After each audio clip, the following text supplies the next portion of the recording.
Awesome. Give me 1 second. It's actually really hot in here. I'm just gonna turn on the AC. Hold on.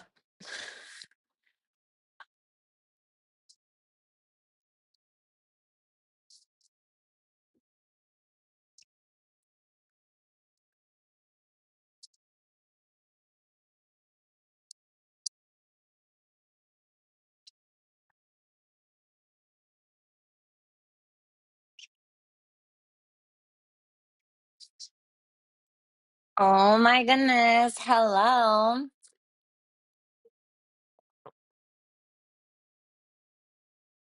Okay, cool. Yeah, that was getting a little bit too bright for me. What's going on, guys? How are you? It's nice to see you. What's up, Carmen? What's up, Vanessa? What's up, Tom?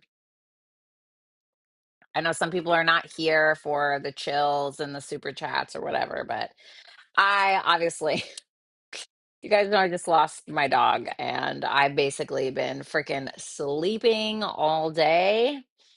And yeah, so now I'm just going to sit here with my lumpy ass on this couch and hang out with you guys. I'm happy to do whatever you guys want within reason, okay? What's up, Ellen? How you doing? It's very nice to see you. Let me turn on some music back here, get myself a real comfy.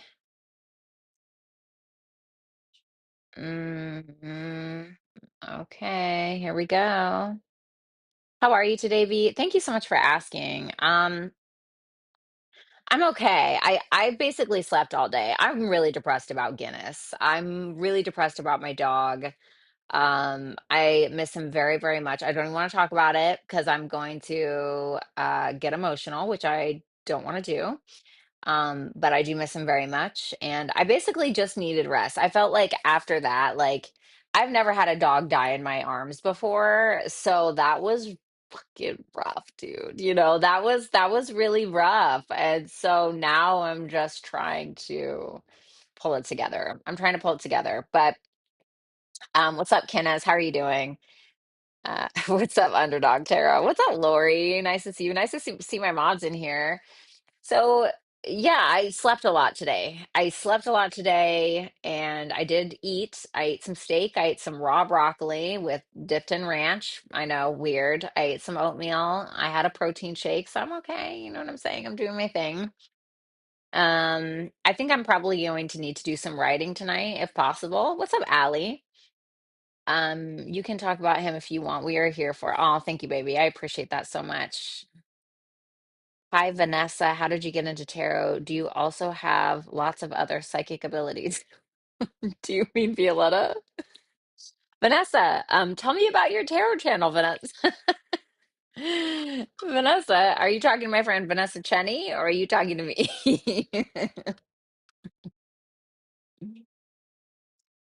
Good for you. Yeah, thank you. I just slept all damn day. What I really want to do is I want to do some writing, which maybe I'll do while I'm on stream, just kind of whatever.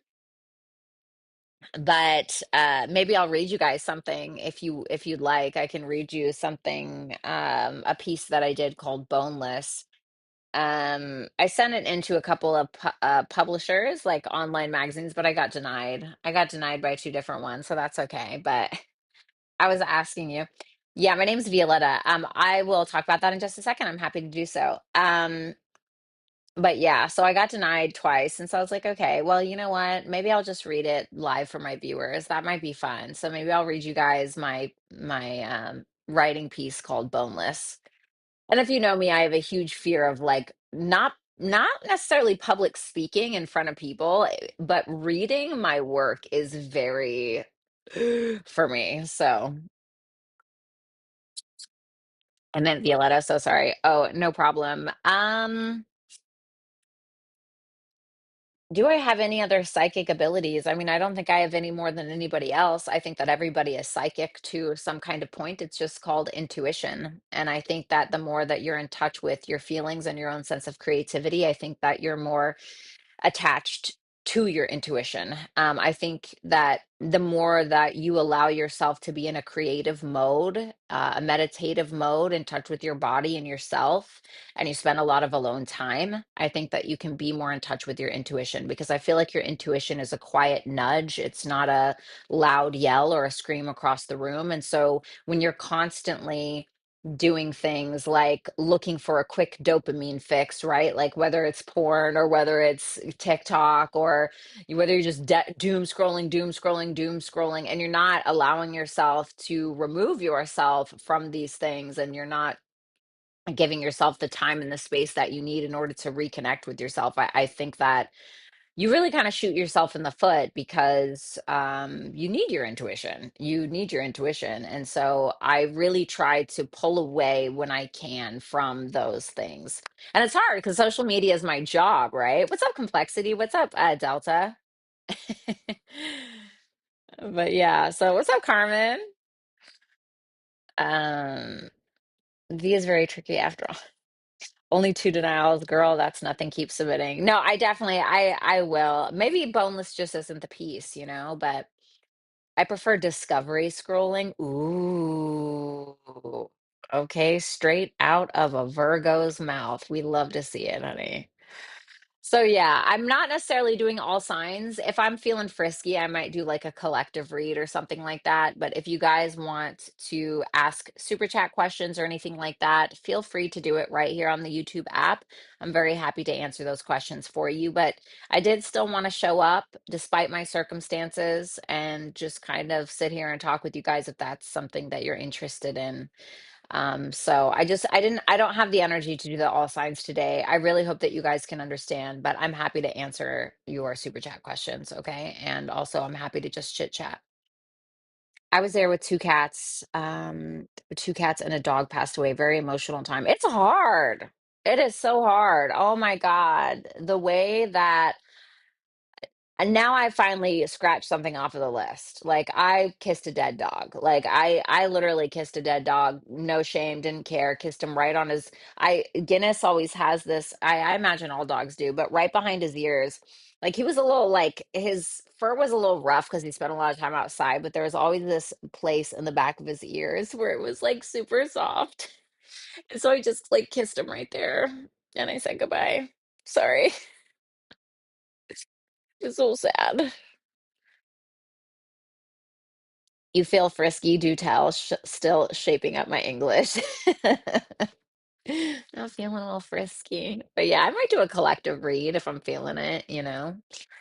But yeah, it was definitely it's been an interesting week for sure so far. And it's only Tuesday, right? I was like, damn, is that my because that full moon in Libra just happened, right? And of course, it can be more than one thing. So it's like you'll have a full moon, a new moon, and you think it's like one thing. It's just this one thing because this thing happens, right? But if you keep like an astrology journal, which I really recommend that everybody does, so you can keep track of the transits, you'll see it's usually not just one thing. So it's like if you're a Taurus rising whole sign house and you had a full moon in Libra, which I just had, which is in my sixth house, the sixth house can represent pets.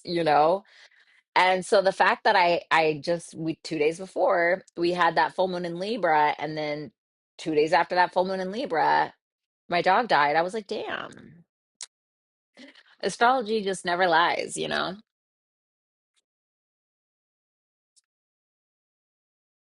So yeah. Oh, I also wanted to keep you guys up on something. You guys can schedule now, like how you guys know that I do the Hipsy one-on-one private calls, like the private phone calls.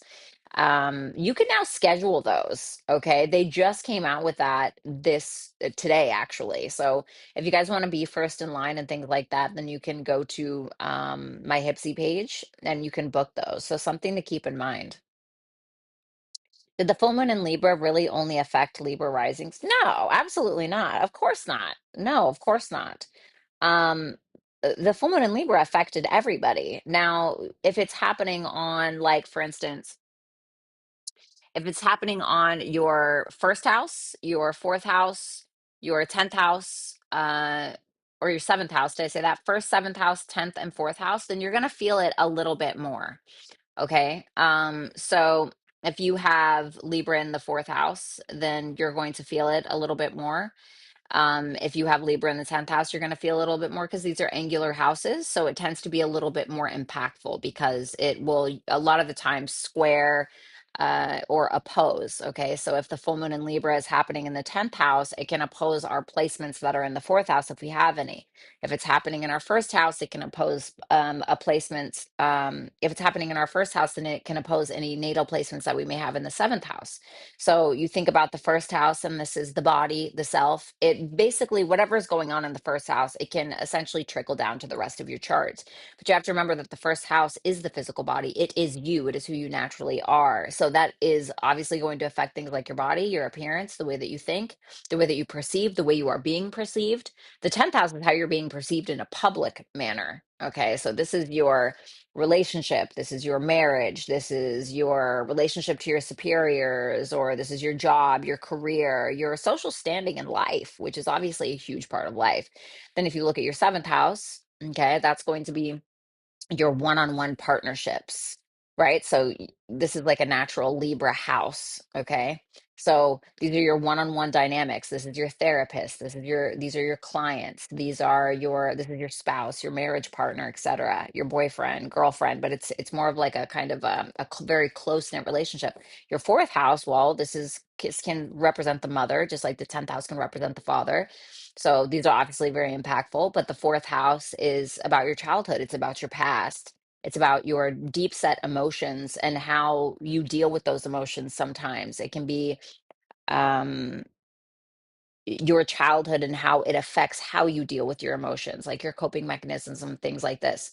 So, especially if it happens in angular houses, like you're definitely going to feel it, but it's going to be different for everybody. So, like if you are at Libra rising and you have a full moon happening in your Libra first house and you have a stellium happening there, which is three or more planets in a house or in a sign, then yeah, it may affect you, a little bit more intensely. Or if you have Libra in your 12th house, right? So, which would make you a Scorpio rising. But let's say you have a stellium in your 12th house, even though it's not in an angular house, if you have a bunch of planets there, then it's going to affect you and it's going to be impactful. You're going to feel it, right?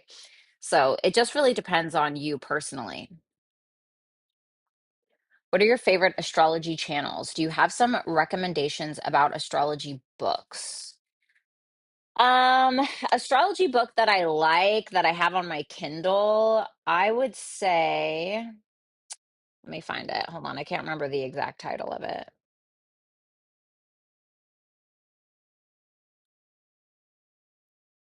It's just called Astrology Transits. So it helps you kind of understand the transits better. It's just called Astrology Transits, and it is by April Elliott Kent. Okay, so I really like that one. Astrology channels, I think that Beyond the Veil is really, really great. I think that Lunatic Astrology is great. I think that there's one. I think Patrick Arundel. I think he's. Yes, Lori, if you don't mind, to respond to you.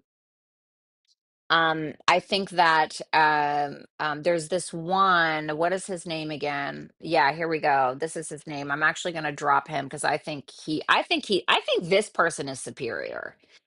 Christopher Renstrom, I think that he's superior, and I'm gonna even drop his channel right here. I think he's superior in my opinion.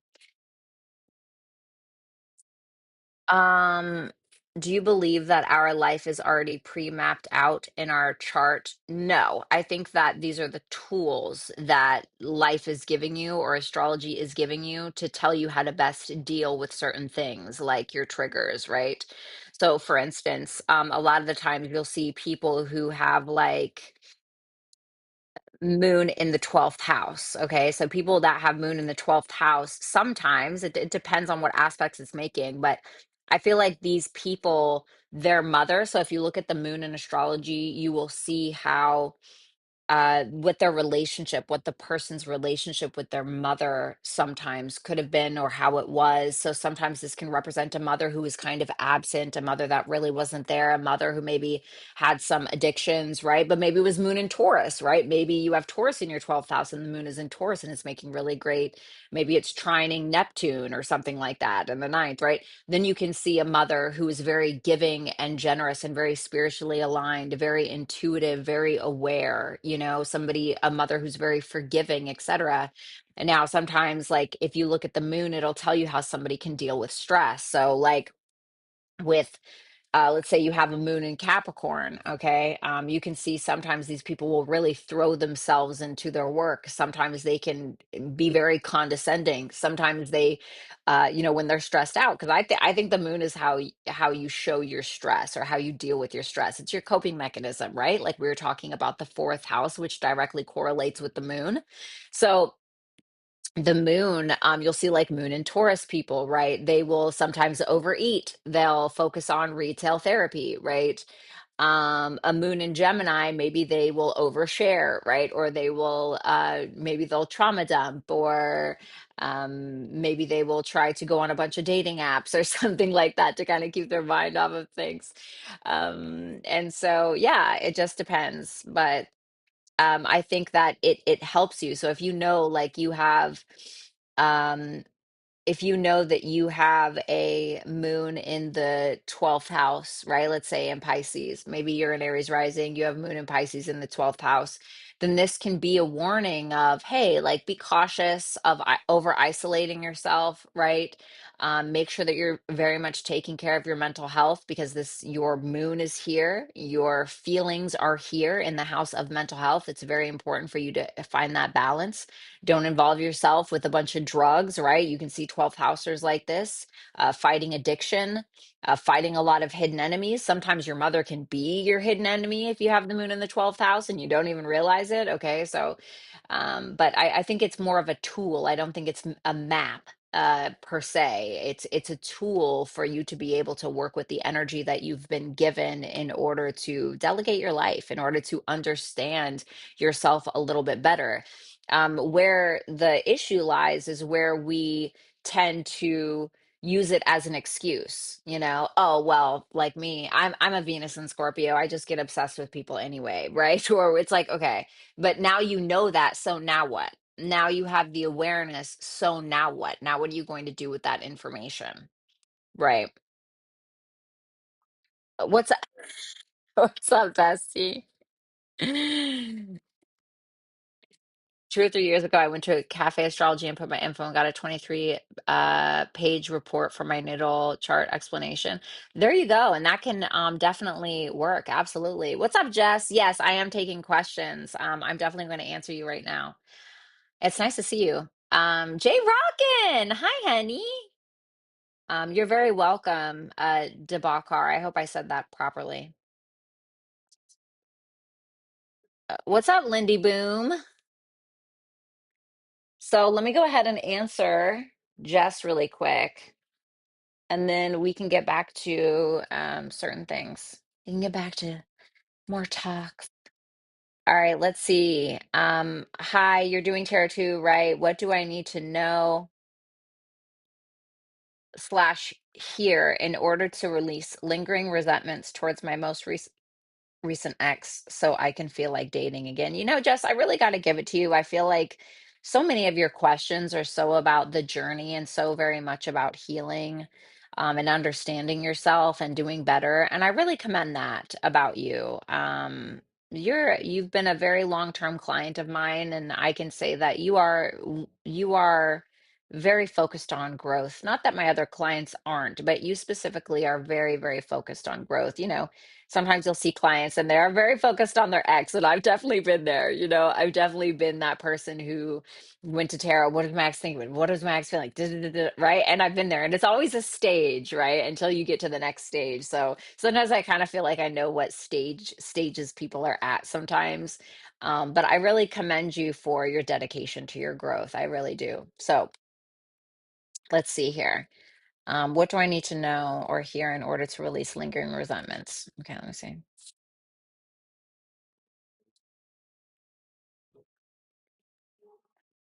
I think that this, I don't want to say that this has caused you trust issues, but I want to say it has certainly triggered them.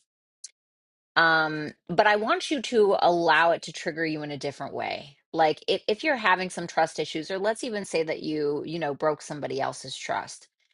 I think that it is important for you to take those issues or take that lesson and try to filter it through a creative lens. So, for instance, like, and now this is very generic, okay? All spiritualists say this, "Then why don't you journal, right?" But it's the easy example, so I'm going to take the easy way out, okay? But if you journal, for instance, and you journal about your experience, and I mean, you really do it, or even if it's poetry, it's able to give you a different perspective. Like, it's kind of like with me. When somebody asks me a question about an experience I've had, I tend to really delve and I tend to really talk. And then what happens is I usually have some very beautiful, clear, concise insights about why I am the way that I am, or why I've reacted the way that I reacted. So it may be asking you to take whatever those issues are and gear it towards some kind of passion that maybe you have that's going to potentially maybe give you some more insight.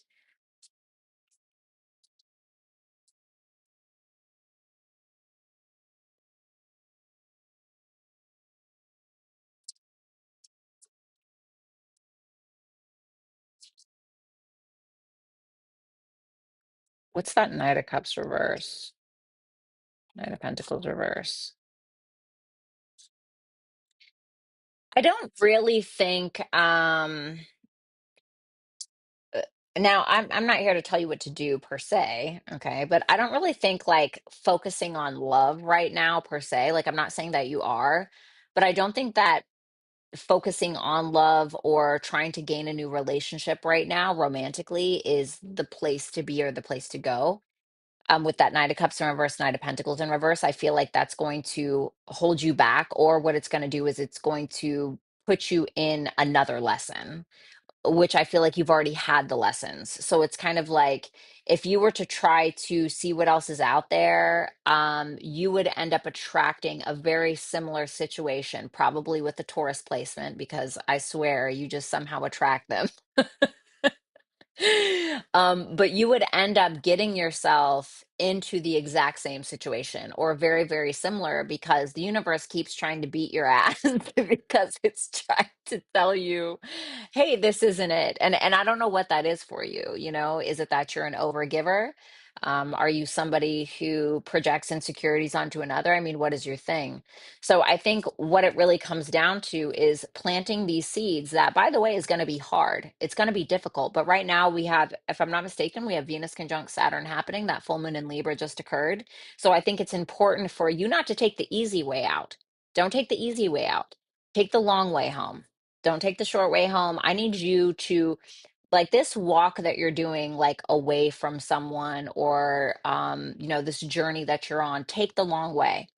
Check out the scenery, give yourself some time to think.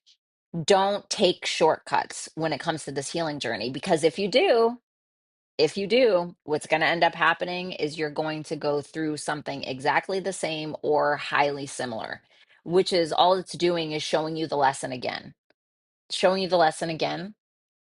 And I think that you already gained the wisdom from it. It's more so just about applying it.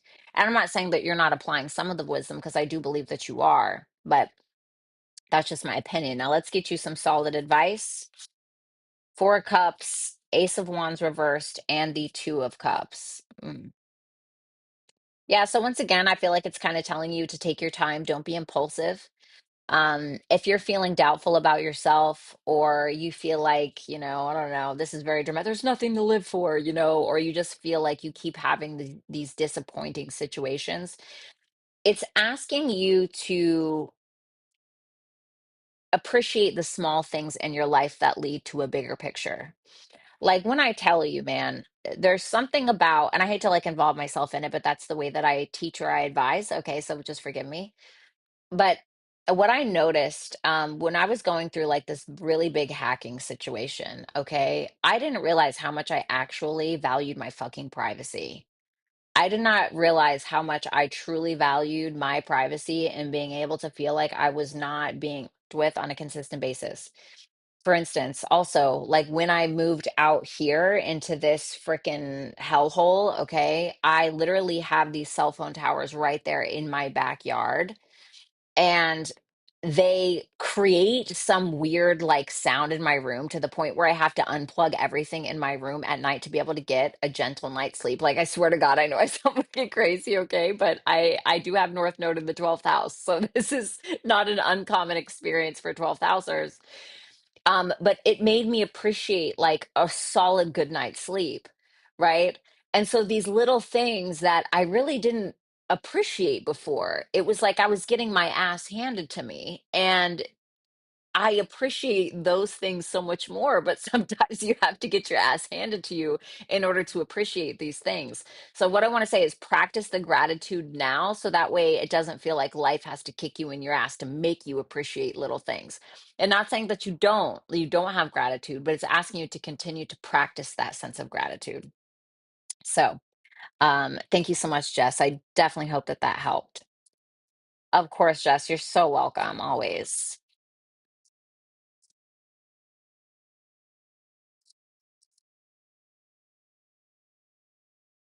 Yes. Oh my God. My best friend is coming next week. I'm literally so excited. Hello. I'm so excited. I have three white noise machines for my hellhole. Do you really? I have to like, I'm like, damn, I have a very Lola, I got you. I am going to pull cards for you right now. What's up, Enigma? You're welcome, Jess, anytime. I have never in my life, like it is the worst. And I'm a very sensitive person. I have a very sensitive body. Everything about me is highly sensitive. Like I said before, it makes for great sex. Otherwise, it sucks. Okay. My body is sensitive to the foods I consume, just anything. The people I associate with. This is why I tend to be alone a lot. Okay. I have very specific people in my life that like I feel I get something from or that don't drain me. Not talking about you guys, okay? But I just, it's heavy. So when I have these cell phone towers that are like literally, I don't know, they're probably 30 feet from my bedroom window, and I just hear this like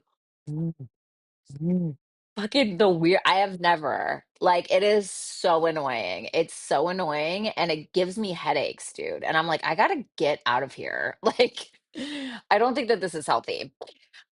Okay, so let me see Lola really quick.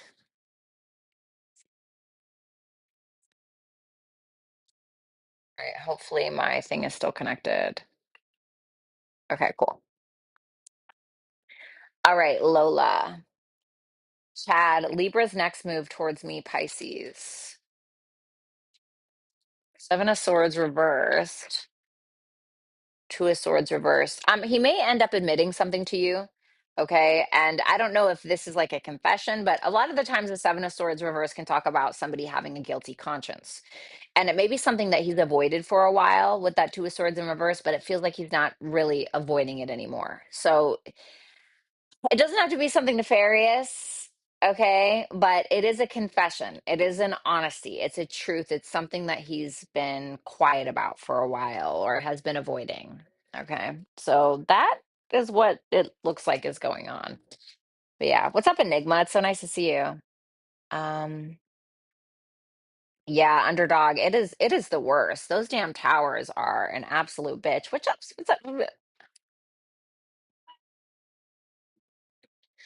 Oh, let's rewind. What's up, Shannon? There's your intro, Shannon. There you go. But yeah, astrology is great. I really love astrology. I think that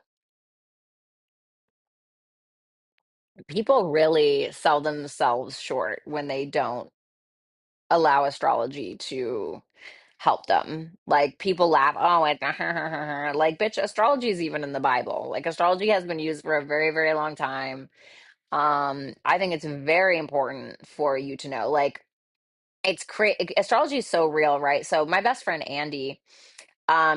he was my best friend in the whole world. I loved him so much at the time. Poet, don't get jealous, okay? But he was a Capricorn Sag rising. He was Capricorn Sun Sag rising. He was my best friend in the whole world. I loved him so much.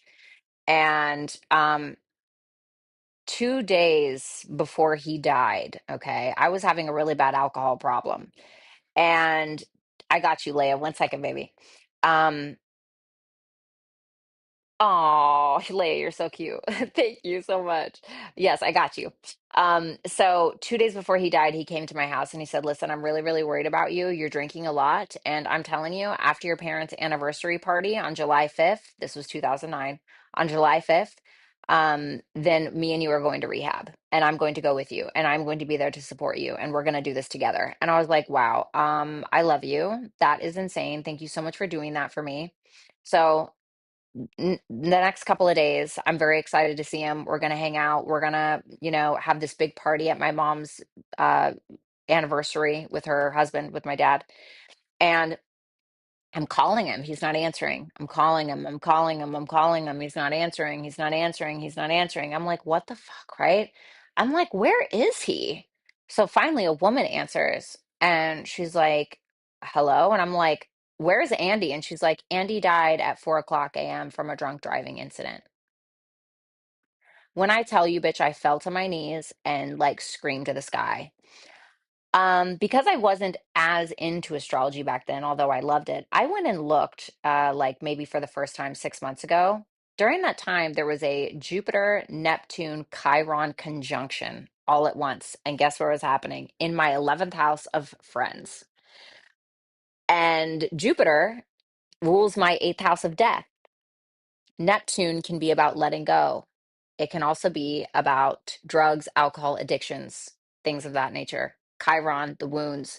So, for all of these planets to come together like that on that day, and for my friend to die in my 11th house of friends, and guess where his was? I looked at his chart in his third house of driving vehicles. He was the one driving. He never drove a day in his life, never drove. Everybody else always drove. He didn't even have his license. The first time he's like, "No, I'm good, guys. We can drive back to the house. I got it." Ended up smashing into a light pole. I'm telling you, astrology is real. And if you make a joke out of it, it will make a fucking joke out of you. I'm telling you, it is a tool. And it was such a big lesson.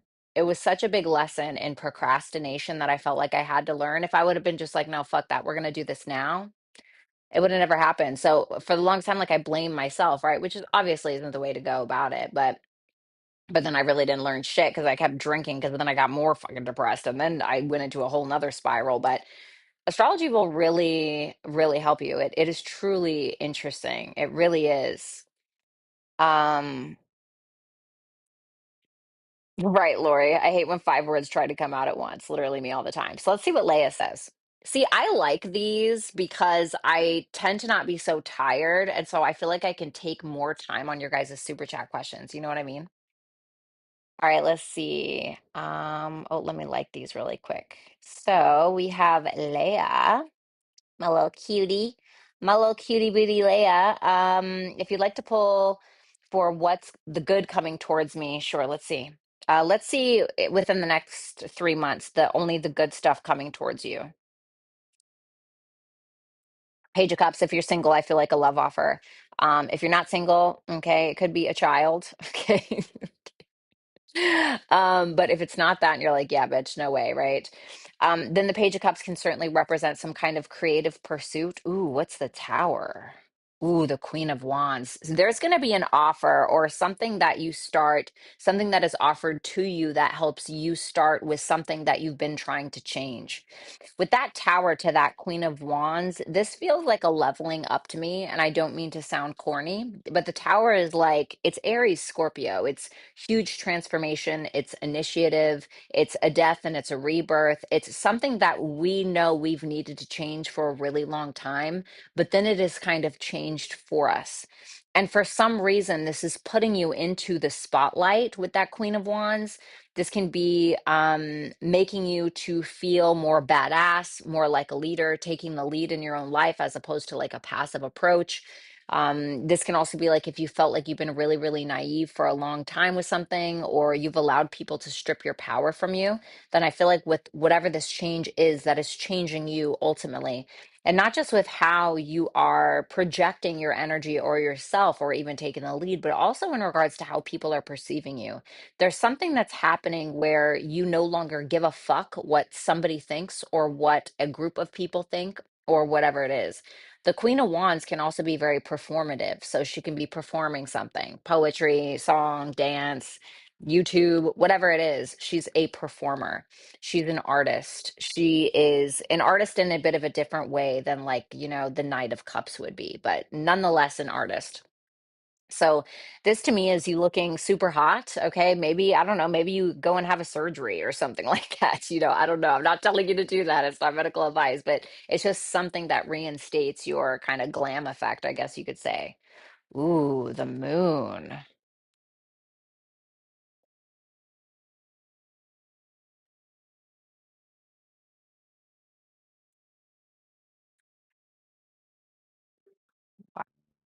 Okay. Wow. All major arcana, girl. God isn't playing about you in the next 3 months.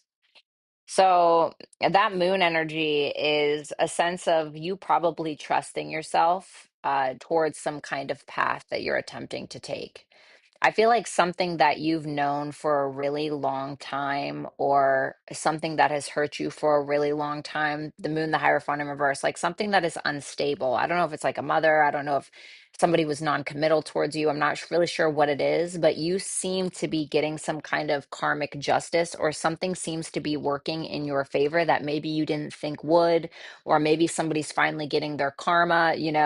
Like, this is obviously very extreme, but like, you know, this can be like somebody assaulted you 10 years ago and now they're finally going to jail, or now you finally get to testify against them in court. And obviously, it doesn't have to be that dramatic, but it's where you finally get that delicious moment to be like, yeah, I fucking told your ass. Or, you know what I mean? It's something like that.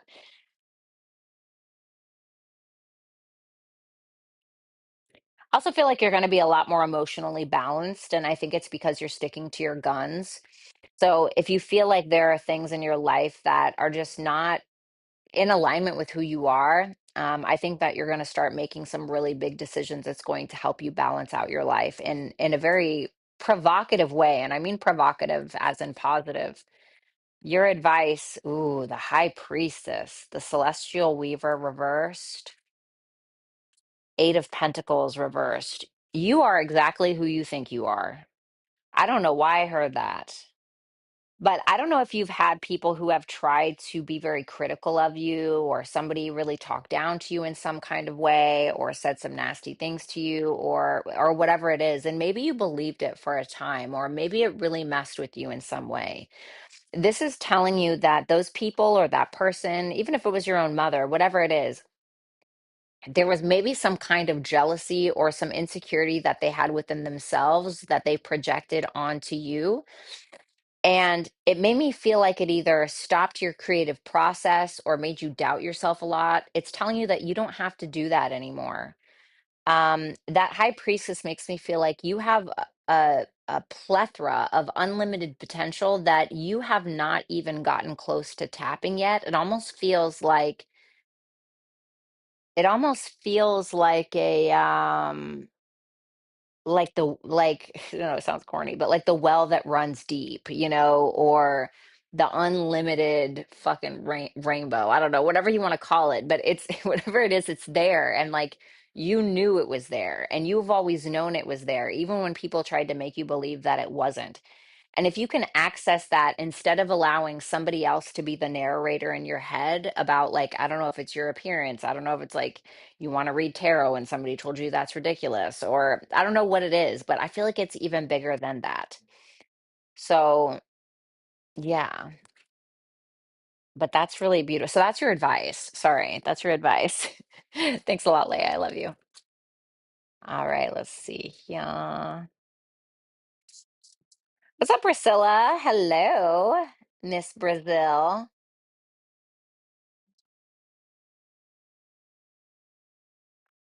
Let's see. All right, we have, I know that I'm gonna butcher this. Yomira Alvarez. God, I hope I said that right. I'm so sorry.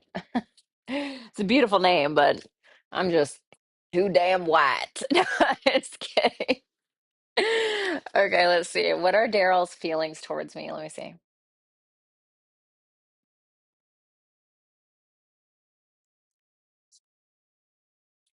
Four of Swords, Page of Pentacles reversed, Six of Wands reversed.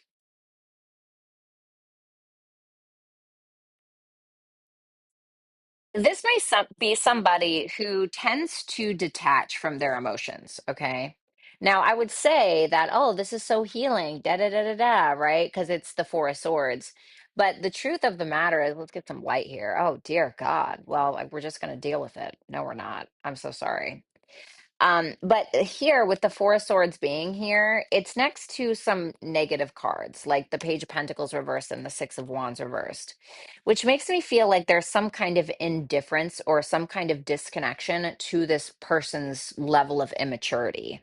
So this person can be the type where they try to either subconsciously or consciously create some kind of power struggles between the both of you because either they feel entitled to do so, they feel entitled to your energy, they may pull back, or they may sometimes like manipulate certain things in order to get a reaction from you. So I want to say be cautious with that. Now, if you're like, he's a great guy, okay, and you feel like he just wouldn't do something like that, I could also say that there may be some thought processes happening when it comes to some kind of missed opportunity between the two of you, if there has been, or when it comes to maybe he is doing some work on being like, you know what, I really don't put in that much of an effort to feel so entitled to her intimacy, to her vulnerability, to her femininity, etc., whatever it is. But let me see how he feels like about you.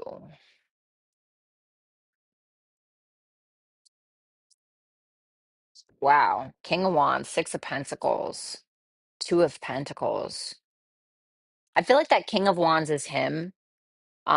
So there's definitely a strong sexual attraction. Like, don't get me wrong, there's a very strong sexual attraction. It's really strong. And I think that this is somebody who's not afraid to come after you if they want you. And I don't think that he's afraid to necessarily initiate intimacy, maybe, but he feels like you're a very giving person. You have a lot to give and that you have a lot to offer. And oh, hold on, I just want to know who that Two of Pentacles is. I'm curious. The Seven of Cups reverse. He may have felt like you could have had anyone, but you chose him. He may be grateful for that in some way. But I just want to be cautious or have you be cautious around this sense of entitlement coming from him potentially, or this feeling like, well, she should call me every day, even if I don't text her, or, and it doesn't have to be that, but it's based on your own personal kind of circumstance here. Your advice is the Four of Wands reversed and the Sun.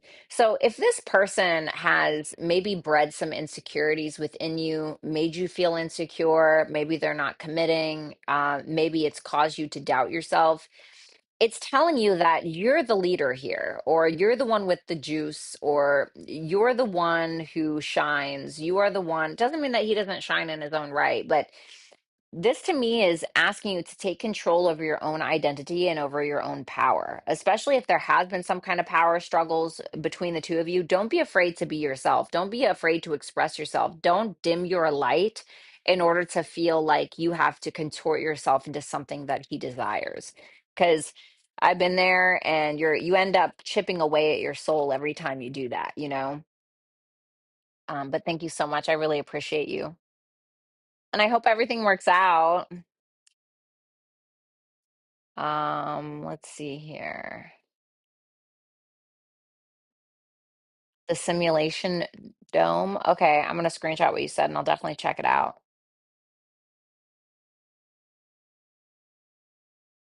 Let me see here. Oh, I love that, Leia. Yes. Oh, she's so cute. What's up, Zenergy? I'm so sorry I didn't see you. Good, Debakar. I really hope that you do. Yeah, astrology is absolutely incredible. Underdog Tarot. Anything that wants to come out. Thank you so much. Sure.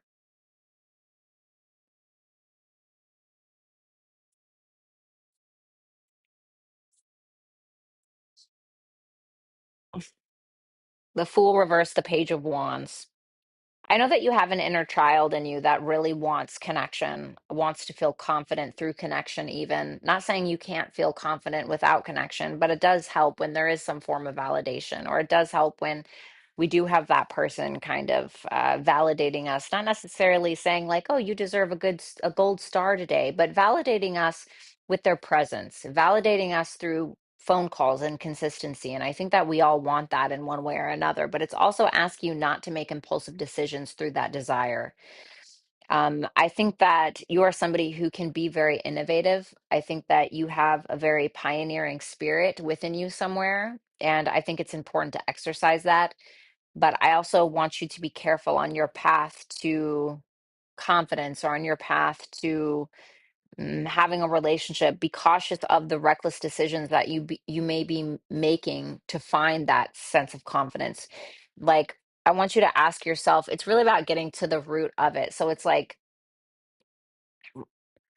um I know, like, sometimes you can ask, like, not necessarily what makes me feel confident, but what makes you feel not confident, right? Ask yourself, like, what makes me feel not confident?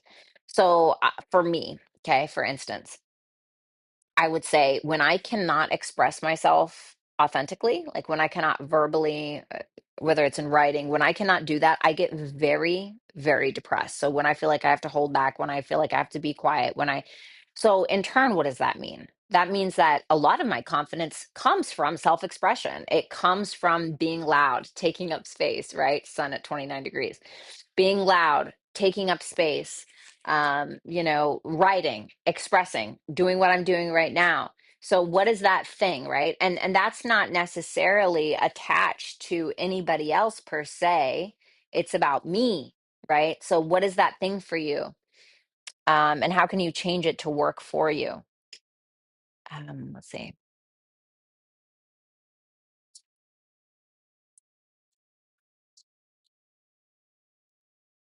So I kind of asked, like, what should she be doing in the next few months, or excuse me, in the next month? I got the Hermit reversed and the Eight of Wands. I feel like, for the most part, in regards to something, you came what you came to see. Like, you saw what you came to see, is what I mean. And now I feel like it's time to apply that in some way.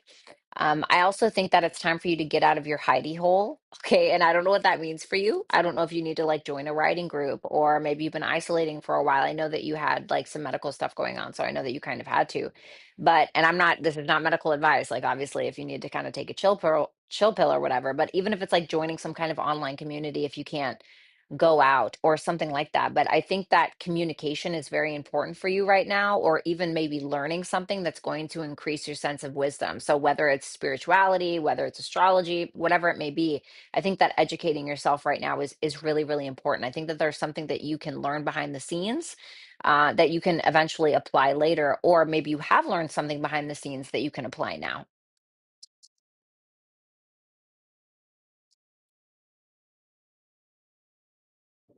You're so fire. I need a personal. Aw, thank you, Leah. You're so darling. Thank you so much.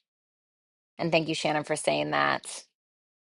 Um, thank you so much. And thank you, Lori, for dropping that link. What's up, Lee? It's nice to see you. Oh, wait, where'd Living Life with Boo go? Uh-oh. Okay, maybe she'll rewrite it.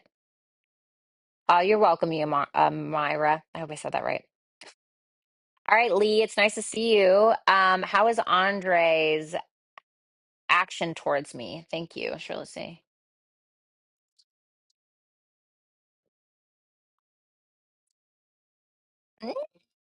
He definitely feels like he kind of has I think he's pretty confident in himself right now, especially in regards to you. Like he feels like he has everything he needs in order to get whatever needs he feels like needs to be met. That Five of Wands, though, I would be cautious because there may be a little bit of ego attached to this. So the best way I can explain this, let's say that you have been ignoring him. And now he has become a little bit more aware of how to reel you back in. So maybe he does something or posts a picture online that he knows is going to get you to unblock him and reach out and start an argument. You know, it was kind of like my ex. I remember, and this applies. Okay, so I'm not just talking about myself, but it reminds me of my ex where he did something to trigger me and it fucking worked. Okay, and it fucking worked, and I was pissed that I was pissed. I was pissed that I allowed myself to go down there, but I ended up uh leaving a bunch of voice messages that were pretty crass, okay? And we ended up talking later more calmly, and he was like, honestly, I was just happy to hear you talk. I didn't even care what you were saying to me because I was just happy to hear you talk. That's what this reminds me of. So, because the magician isn't inherently bad, but he can be a bit of a trickster. He can be a little tricky. So be cautious with that kind of energy. Okay. Just be cautious with it. And don't be like me and let some dumb shit work on you. Okay. Okay, Lori, I see what you did there. That's cute with the little dollar thingies. Priscilla, thank you so much. Let me see. Living life with Boo. Where to go here? Um, how do I write a message with my super chat? Okay. Was she able to? Uh-oh. Please don't freeze on me.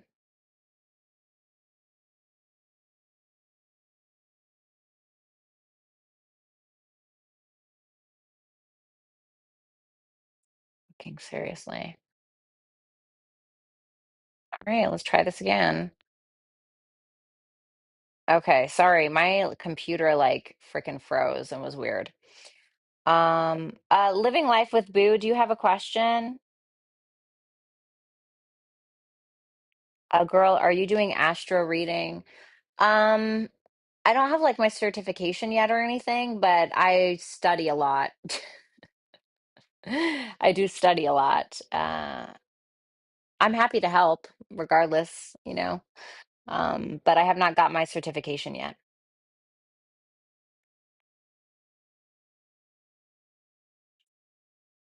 She likely will be a few minutes. Okay, no problem. So I'm going to go ahead and move on to the next question until Boo has her question situated. So we have empowered pathway. What are the obstacles for MR to reconcile? He's an Aquarius and I am a Capricorn. Ooh, okay. Saturnian. Let me see. What are his obstacle or what is MR's obstacles here?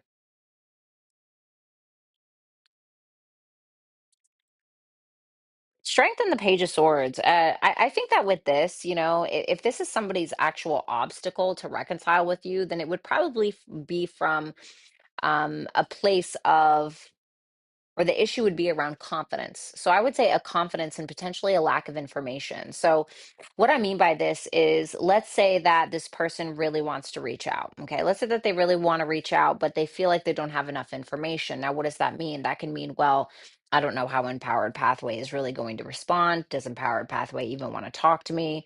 But is Empowered Pathway involved with somebody? So here it's coming from a lack of confidence from a lack of information. So this person can be making a lot of assumptions about your personal situation that may not necessarily be true. So I think it's that. Let's see what else. The World reversed and the Nine of Swords. Ooh. I really think that they feel opening this back up is going to cause a world of stress. They know that there's unfinished business. They may know that there's unspoken thoughts that you have, they have unspoken words, unsolved problems. And that is what really kind of grinds their gears. That's what gets them in their head. I feel like even if they don't say it, I feel like this person is an overthinker. I feel like this person is an overthinker, even if they don't say it. even if it doesn't appear like that. I think that they are. So it really is from a lack of confidence based around a lack of information. And it is because whatever is undone, whatever is unfinished between the two of you, that is what scares them. And I'm not sure why. It just because it stresses them out for some reason, and they may be worried. They may be worried about what you're going to say, what they might say. So there's definitely that. Maybe they're afraid to take accountability. I'm not really certain. And Priscilla, thank you so much for that donation.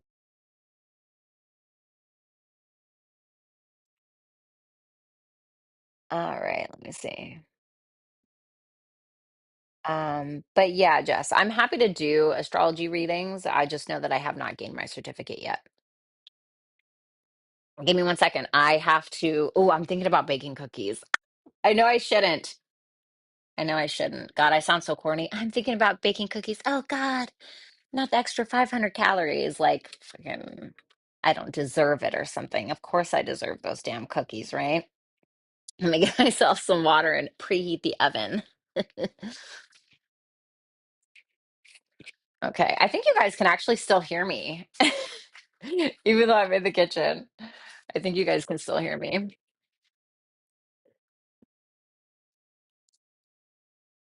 Okay, let's see, 350. Okay.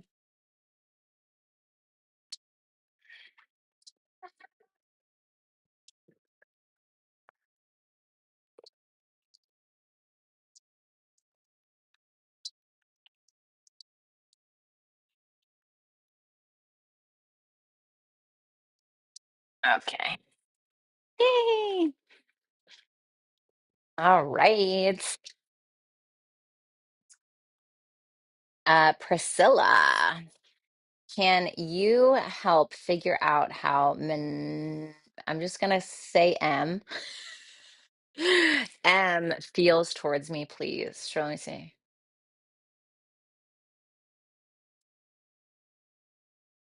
Seven of Pentacles reversed. King of Swords reversed. This person doesn't really know, honestly. The Seven of Pentacles in reverse can be like where we feel as though we're not getting something in return for our investment. Okay, whether that's true or not, that can just be his feelings. But I would be cautious if if you feel like this person may be gaslighting you or not telling you the full truth or fibbing the truth a little bit. I would listen to that if that's your intuition. But essentially, this is somebody who maybe isn't telling you everything. Like, this person may be not as invested as they may have portrayed, just because the Seven of Pentacles in reverse can talk about when we're pulling back from an investment. Do we still want to give to this? Do we still want to meet with this person for coffee every day? Do we, but the King of Swords in reverse tells me that this person is either being illogical or not being 100% truthful with you. So be cautious as well of this person potentially taking advantage of in some way, okay, or manipulating the truth to give you a certain idea of what this is. So just be cautious of that, okay? I don't want you to like feel like you're being drained or something like that. Or is everything okay? Are you okay? You came out of nowhere. Hi, baby. Meow. You're so beautiful. So I hope that makes sense. I'm sorry, I know that wasn't the most positive. Um, you're welcome, Empowered Pathway, of course. Okay, now we have uh Barbara. When will my career change occur this year? What do you see? Let me see.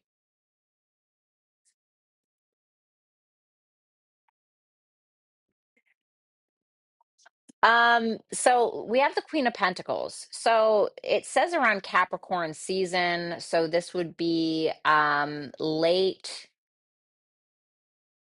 late December to mid-ish January, mid to late January. Okay. So I would say that's when something can really take off. Capricorn, which is Queen of Pentacles, takes time. Okay. It takes time. It takes a while.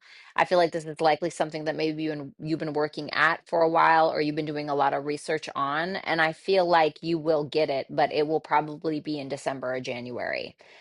So something to kind of keep in mind there. But that looks really positive because the Queen of Pentacles is something that can essentially be very long lasting. So the Queen of Pentacles is where we're able to take care of ourselves better. We're able to pay our bills better. And it's longevity. So it's not just something that's going to come and go. It's going to be something that's going to stick around. The Six of Swords in reverse makes me feel like you may have to revisit something, or may have to revisit a contract. You may have to revisit some kind of conversation with a superior, whatever it is, but I feel like it is for the betterment of your career. So you may have to, do some cleanup on aisle five, or you may have to readjust some things, but ultimately this is for something that's very long term. So for a career question for the Queen of Pentacles to show up, this is very fortuitous. This is probably, I would say, one of the best cards, especially a court card when it comes to business, for your business question. So that looks wonderful.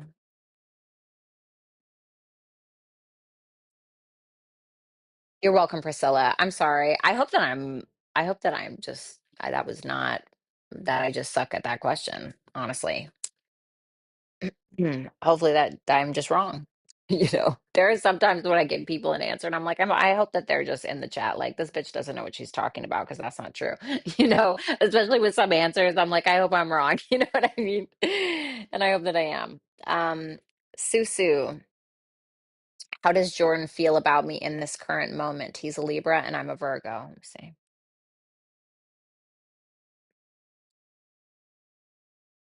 Wheel of Fortune in reverse, Five of Cups reversed. He may feel like you guys have a very repetitive cycle between the two of you, okay? And he can feel like it's a repetitive cycle because of you, okay? Because this is how he feels about you. So it can be that there's this constant back and forth, or this constant repetitive cycle, even that you're going through on an individual level, that you're kind of learning from. But he may feel like even though you guys are learning from this, or even though there's a lot of forgiveness, it's still a repetitive cycle nonetheless. So this can be where, let's say if it's between the both of you, and this is something a little bit more established, then this can be where the two of you break up, right? And then you come back together, you forgive each other, you forgive him, whatever it is, you love on each other, and then you guys fight again and you break up, okay? If this is more on an individual level where this is new, then I would say he looks at you like somebody who is either very much wanting control all the time, or it's that you are repeating cycles within the dynamic in general, because this is what you've always done in other relationships, okay? Let me see how he feels for you. That's what I want to know. The devil reversed, because this is more about him. The devil reversed in the Eight of Swords. So he's very well aware that there's something that he has wrong with him, I guess you could say. So whether it's a fear, whether it's an addiction, whether it's a porn addiction, whether it's he knows he's toxic in some, he knows he's toxic in some way, whatever that is, he's pretty stuck on that. So the good news is that there's an awareness of his own issues. The bad news is that he doesn't really know what to do about it. Okay, so there can be a little bit of an uncertainty about this. He can also be aware of like the relationship or his feelings for you, where he may want this control over you. So maybe he's projecting, right? Maybe he wants this control over you, or maybe he's sexually obsessed with you or something like that. So that can kind of keep him stuck in that cycle, and he doesn't really know how to change it, okay? So something to kind of keep in mind. He told you that before? Oh, really? Which part? Well, you don't have to tell me. I know that's kind of private. Thank you so much, Susu. Living life with Boo. What will happen with me and DC by August? Ooh, let's see. Why am I scared to pull a card? Oops. Okay. Ten of Pentacles reversed. The Three of Wands. I saw that you did two $5 ones, so I'm gonna pull four cards for you, okay? The Ten of Pentacles reversed and the Three of Wands.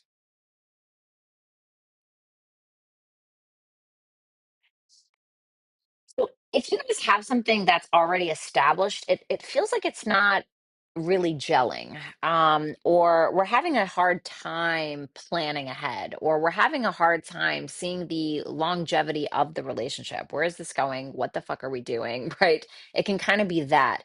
And with the Three of Wands, there is a desire to discover, there is an interest in some way. But the Ten of Pentacles in reverse is like, it's still not working. Something isn't working long term. Now, if you guys are not in an actual commitment, then it's kind of the same thing. It's like, well, where do we go from here? Or where is this going with nowhere to go, is what it looks like. Let me see what else. Six of Cups reverse and the Nine of Pentacles. So the good thing is that uh, the Nine of Pentacles is here. Okay, so this can indicate that we're not being codependent, or someone isn't being codependent. The Nine of Pentacles is certainly a focus on self. Okay, it's not that we need somebody else, it's that we want somebody else, and that's good, right? Because we want to be in a relationship where we don't feel like we need the person, but we want the person, because then it's more authentic. So that's what I like about it. What I don't like about it is that the Six of Cups is reversed, which tells me that there can be a sense of we're holding resentment, or we're holding a grudge, or we're holding some kind of spite, or we're holding some kind of resentment against somebody else, which is causing us to act in an immature way. Now, the Nine of Pentacles is here, so maybe it's not necessarily immature, but there can be this, well, I'm pretty unhappy about what happened, so maybe I'm just going to focus on myself a little bit in order to relieve whatever it is that I'm feeling. So it seems like with the Ten of Pentacles reversed, the Nine of Pentacles here, we're not solidifying something, or the union isn't working out, although we are willing to discover why, or we're willing to kind of see, explore. But there's some resentment, or the past is kind of infiltrating the connection or affecting it in some way. So whether that's a past between the two of us or something else entirely different, the Nine of Pentacles tells me that because of that, we may be inspired to focus more on self as opposed to the union. Thank you so much, Living Life with Boo. That's a really cute name, by the way. I really love Monsters Inc. That was like honestly, it's still one of my favorite movies. But when I see that name, I kind of giggle because I love that movie. You're very welcome, Susu, anytime. What's up, Small TV? Um, okay, got you, Lori. Oh, wait, I didn't see that. Living Life with Boo.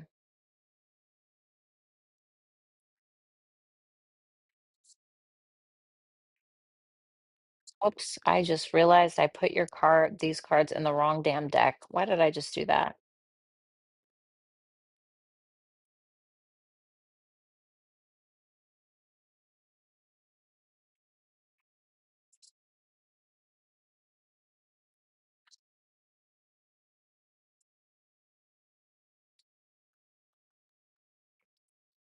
The Seven of Wands reversed, the Four of Pentacles reversed, the Chariot reversed. Okay. First, I want to preface this by saying if anybody is abusing you, you should absolutely go to the authorities. Okay. Please, I understand that you want guidance 100%. I'm 100% here to give it to you, but please do not go if this is something that is happening. Okay. It's very important that you do that. Um, Now, what I have is the Seven of Wands reversed. We have the Four of Pentacles reversed and the Chariot reversed. So, something will be put to a halt, I would imagine. The Seven of Wands in reverse is where somebody can feel backed into a corner a bit. This is when we can no longer fight some kind of battle. This is when we are kind of forced to, Four of Pentacles in reverse, Seven of Wands in reverse, let go of the Chariot reverse, the chaos, any kind of intimidation. You may even be feeling a little intimidated to go or to speak about it, but I very much would advise you to do that. These are situations that I have been in where they can be very, very, very, very, very difficult to get out of. But sometimes if it is a situation like this, and sometimes if it's physical, that time that you go back may sometimes be your last. And I just happened to get very lucky where that was not the case, because thank God I had a couple of people that actually gave a damn about me and saved me. Okay. But not everybody is that lucky. And I just really want you to be cautious. But I think that he will likely feel intimidated and backed into a corner, and you will likely feel a little intimidated by the process. But it is probably going to have to force you to let go of something or someone. I do think it's going to create chaos, but I think that creating that kind of chaos is better than any kind of taking abuse from somebody kind of chaos. So I'm thinking about you. I absolutely hope that you're okay. If there is a situation like that, I really hope that you get out of it sooner than later. And I'm definitely praying for you, okay? Thank you so much. Shannon, do you see Rob committing to me soon? Things have been going well, but of course my fears are there because of the past. Thanks, love. Absolutely. Let me see. Show me the next 3 months. Is Rob committing to Shannon? 3 cups. Okay. 3 cups, 10 of cups reversed. So, this is like we're hanging out, we're having fun, da da da da da, but there's not a full-blown emotional commitment. So you can see this where maybe we're playing house, maybe we're still holding hands and we're having sex and we're doing these things, but there's no actual commitment. It's the 3 of cups is not like a romantic involvement. The 3 of cups is like we're talking and we're having fun and we're hanging out together, but the 10 of cups in reverse can show a lack of commitment. And it can certainly show where we're just trying to pretend like we're cool with the dynamic that we have, and we're not. So, I guess it's about being honest with yourself and also honest with this person. Um, Let me tell you something. Men, when they don't want you to be with anybody else, they will lock it down. Like, you will know. They're not going to let that slip. So if you feel like this person is just not taking that action towards you, I think that that should be an answer within itself. And I think that you are way too pretty, and I think that you are way too good to be sitting around and waiting for somebody who's uncertain about you. Okay? I'm not saying it can't happen, but I don't see it happening right now. Okay? But I love you. All right, let's see. We skipped Maddie. Oh my God, Maddie, I'm so sorry. How did I not see that? I'm so sorry, Maddie. Okay, Maddie, I'm so sorry. I don't know how the hell I missed that. We have Maddie. Hi, Violetta. Me and IC had a heart to heart and decided not to do anything about our connection. Will he ever reconsider? Okay, let's see.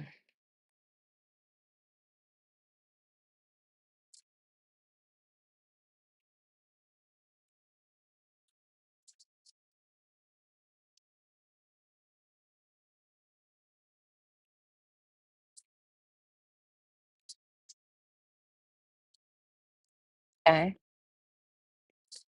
See, it's a bit of a double whammy, Maddie. And I say that because we have the Ten of Swords here, which tells me that okay, there's a release. Okay, we're releasing. We're gonna let go. We're gonna move on. Okay. There's nowhere to go but up at this point. It's time to release. It's time to let go. It's time to move on. That can be the Ten of Swords in reverse. Now, what I think is interesting, Maddie, is that the Ace of Swords is in reverse right next to it, which tells me that there's an uncertainty about the decision that has been made. There's maybe a lack of communication, which can sometimes cause a person to miss another person. And I feel like there will be a question of, did I do this right? Am I making a mistake? Because then what follows? The death in reverse. So, what does that tell me as a reader? That tells me that yes, there's a letting go, but then there's a questioning about it. There's a second guessing about it. There's a not really actually fully letting go, not totally fully letting go, not totally fully moving on, but also not fully committing. King of Pentacles in reverse. So you can see this energy when somebody has their foot out of the door, but they're still on your fucking property. You know what I mean? It's kind of like, okay, we've walked out of the door, but now we're staring at the doorbell, wondering if we should ring it again. Well, maybe we'll just take a walk around the property, but we're not actually leaving, but we're not actually committing to ringing the doorbell either. Or maybe we do ring the doorbell, but we're not committing to going inside. Do you know what I'm saying? So with IC, this is a back and forth, back and forth. We're not really sure what we're doing here, or he's not really sure what he's doing here. He may try to revisit this and then go and then revisit it again. So it seems like there's some uncertainty about his decision that you, or your guys' decision that you just currently made, but there's not a full commitment. So just be cautious around that. But I do see him kind of shuffling around your around your door, so to speak. Thanks a lot, Maddie. I'm so sorry I didn't see your question. I don't know how that happened. And thank you so much, Lori. My goodness. All right, then we have Lisa Milla. I'm a Scorpio and he's a Leo. How does he really feel about me? Let me see.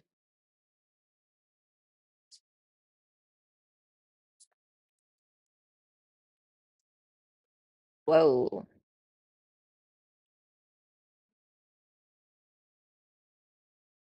Ace of Cups reversed and the Phoenix reversed.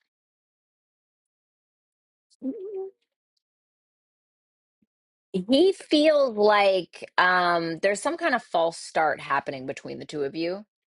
That Ace of Cups in reverse can represent somebody who may feel like you're drained in some way, like you're not fully giving because of maybe a change that you've wanted to occur, but it hasn't. Or it can be that you're overgiving despite the lack of change. I think that, I mean, if you look at the Phoenix, right, like in this deck, this is exclusive to this deck, but the Phoenix and the upright, this is when we are rising from the ashes. We have beauty on our side. We have new life breathed into us, right? In the reverse, it's like where something is stagnant. It's not moving, it's not transmuting, it's not transitioning. And he can feel like it's something in you where maybe you're going about something in the same way regarding your emotions. Maybe it is, now this is just an example, okay? Apply it as you may, but I like to give examples sometimes to kind of give perspective.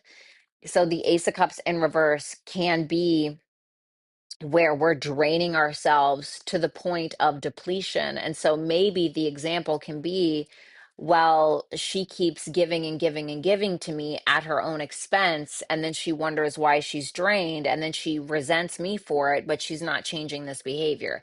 Maybe it's that. Maybe it is that you are more inside of yourself. Okay. Maybe you don't want to express yourself emotionally, and he feels like that's why the change isn't happening. Or he feels like you're emotionally drained because he's not changing. So basically, what's going on is there's a change that's not occurring that can be making that he thinks is making you either go inside of yourself or making you, puke up some emotions, because the Ace of Cups in reverse can represent where we're being too overly emotional because something isn't working or because something is changing, or where we feel like we need to give to ourselves now because what we've been giving to has been draining us. So it can be something in that regard. Thank you so much, Lisa.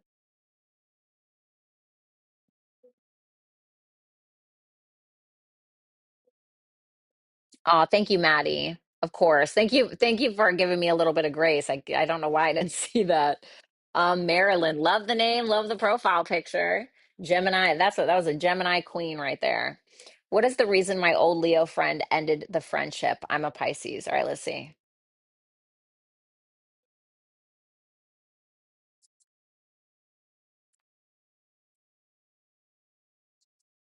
Three of Pentacles reversed and the Five of Swords reversed. Okay, I'm glad I almost read that as the Four of Swords reversed. So this is somebody that sees you as somebody they just can't win with.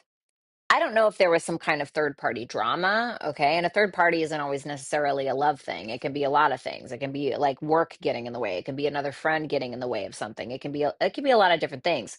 But whatever the thing is, this person can feel like you don't get it, whatever it is.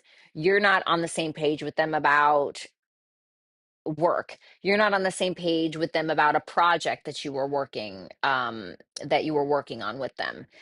You're not on the same page about some kind of perspective. Whatever it is, they can feel like you've even been condescending towards them, or they could feel like you're not willing to listen to what they have to say, or you don't understand them essentially. And so they're looking at you like, well, there's no winning with this person. They just don't get it. So whether that's true or not, that's just their perspective, or that's how they feel about something. So in layman's terms, they feel like you don't get it, or they feel like you guys are not on the same page about something, and they feel like they're entering a losing battle. Temperance reversed, Emperor reversed. Now, I don't know if this Emperor reversed would be you, if this would be a masculine between the two of you, or if this would be this person.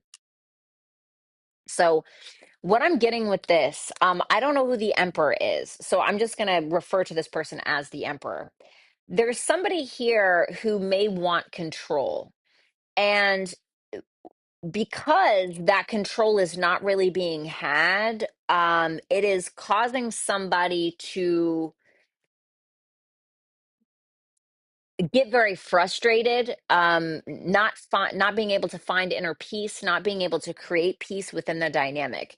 And I don't know if this is a masculine influence maybe on your side or this person's side, but whatever it is, the emperor in reverse is somebody who really really wants control, but they're going about it in a super shitty way.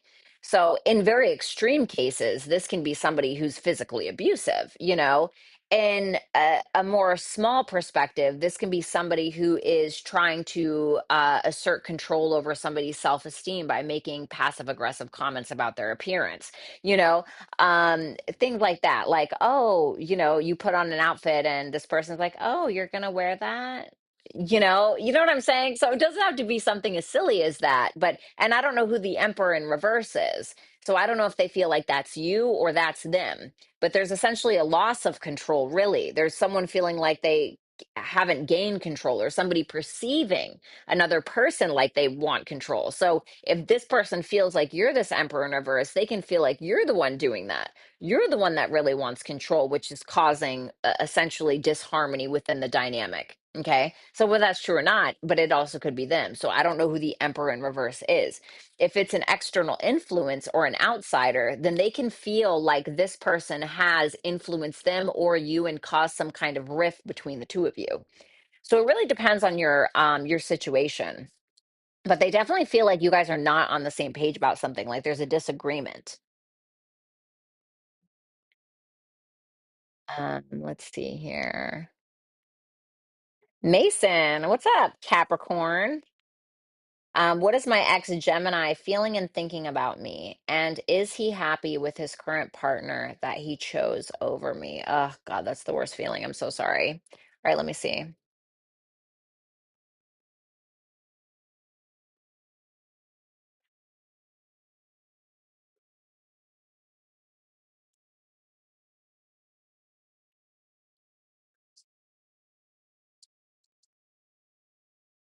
They want to talk,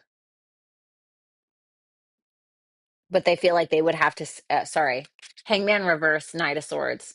Um, So the hangman reverse with the knight of swords, this to me is somebody who wants perspective, but is having a hard time getting perspective or gaining perspective because it feels like they want to take action on you, or they feel like they still have more questions about your connection, or there are certain things that they want to say. But the hangman in reverse tells me that there is not actual movement towards that goal to speak their truth or to find out a truth that they may feel like you have or hold. This can also be somebody who feels like in order to take action towards you, then they would have to sacrifice something else that they may not want to lose. So they don't have perspective, which is driving them crazy because they seem to want it, but they feel like they would have to give up a lot in order to gain it. Does that make sense? Let me see. Let me see.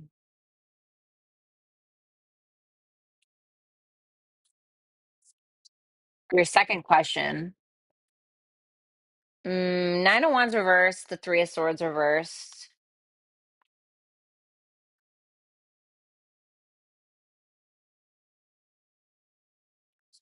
I'm gonna pull one more for that. No. And I knew it. I knew it. I knew it, and I wasn't even going to pull a third card, but that I'm glad that I did with that Lovers reverse. There's Gemini again. So we have the Nine of Wands reversed, the Three of Swords reversed, and the Lovers reverse, which tells me no. So I think that this person still thinks about you. Now, Mason, you've been watching me for a very long time, and you know I'll be fucking honest. Okay. You know that I will be honest. You know that I will not try to say certain things to not hurt your feelings. You know I'm going to be honest. Okay. So this to me is somebody who feels like they're giving in to something that may have felt healing at first, but the Lover's reverse tells me that this person still thinks about you. I think that this person also questions the decision that they made. I think that they may feel like they gave into something solely from a wound, and potentially because they've blamed you for something, or they may have projected in some kind of way, or thought that this person could fill some kind of void or solve some kind of problem.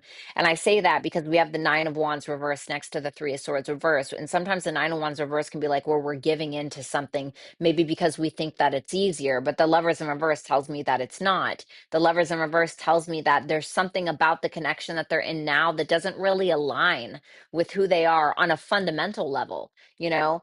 And I hate to say make an example like this because like obviously stuff like this hurts, but like maybe they were just sexually attracted, or maybe there was like some sex stuff or whatever, or maybe, maybe there was some feelings, but there's so much more than that under the surface to me that does not align with who this person actually is, that they can feel like they kind of betrayed themselves in some way.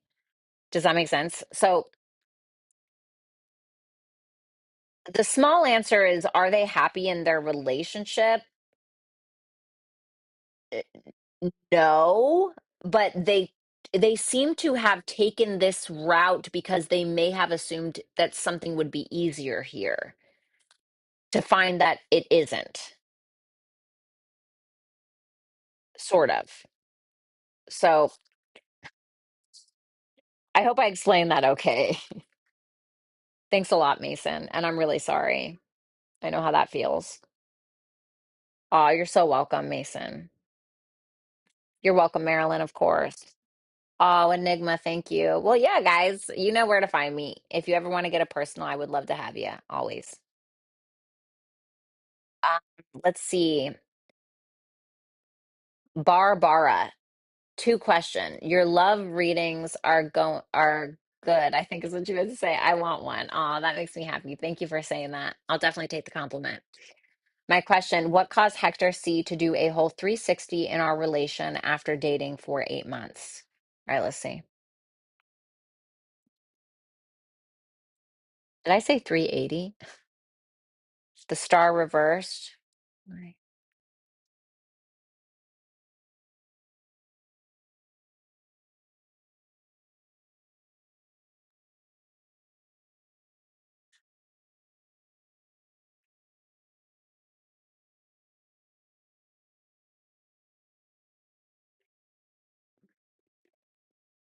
Is it at all possible that there was a woman in this person's life that was influencing them in any capacity?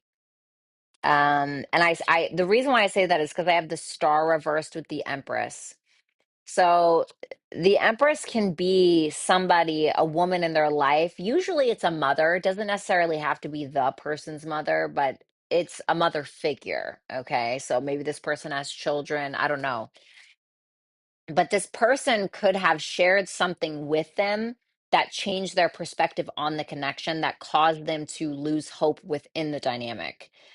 Now, I don't think it was all this person. It could have just been that they maybe shared some kind of perspective. Um, Now, obviously, this can also be somebody that they had been romantically interested in that caused them to rethink things. So, if you know that that's possible, then I would say that it's that. But there's definitely a feminine energy here that is present, that is present in why, or part of the reason why this person did a 360 on you. Let me just pull one. How did this person affect Hector? Queen of Swords reversed. Now there's two feminine energies here. So I'm gonna have to go with my gut on this one, Bara.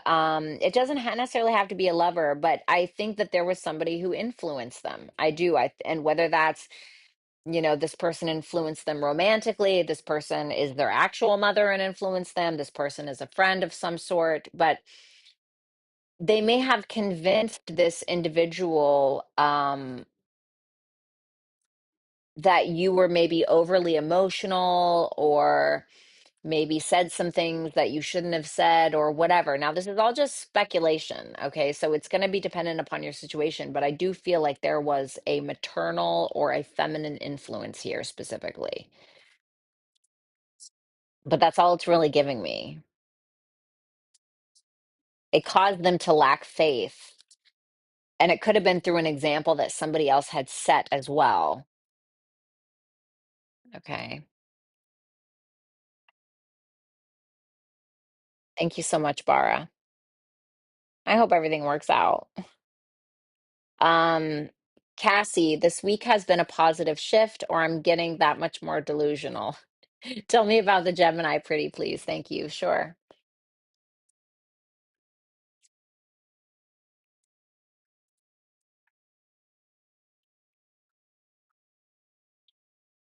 Okay. I was curious how the Gemini sees you, because I was just curious. The Nine of Cups reversed, the Ten of Wands reversed. So, I mean, this can be somebody that feels like you might be a lot to handle, you know. Um, So let's just be real, right? The Nine of Cups in reverse can represent a lot of different things. It can represent somebody who's selfish. It can represent somebody who does not necessarily check off all of the boxes of what somebody desires. It can be that our wishes are not being fulfilled, our desires are not being met in some kind of way, and this person may feel like something might be missing, or that you are too focused on self to even be able to focus on them. They could feel like maybe you have negative coping mechanisms in some way.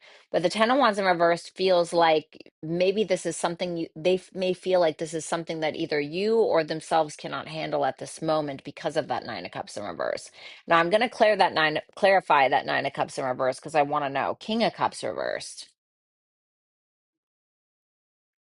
So if you're like, yeah, that's not me though, this person could, fuck.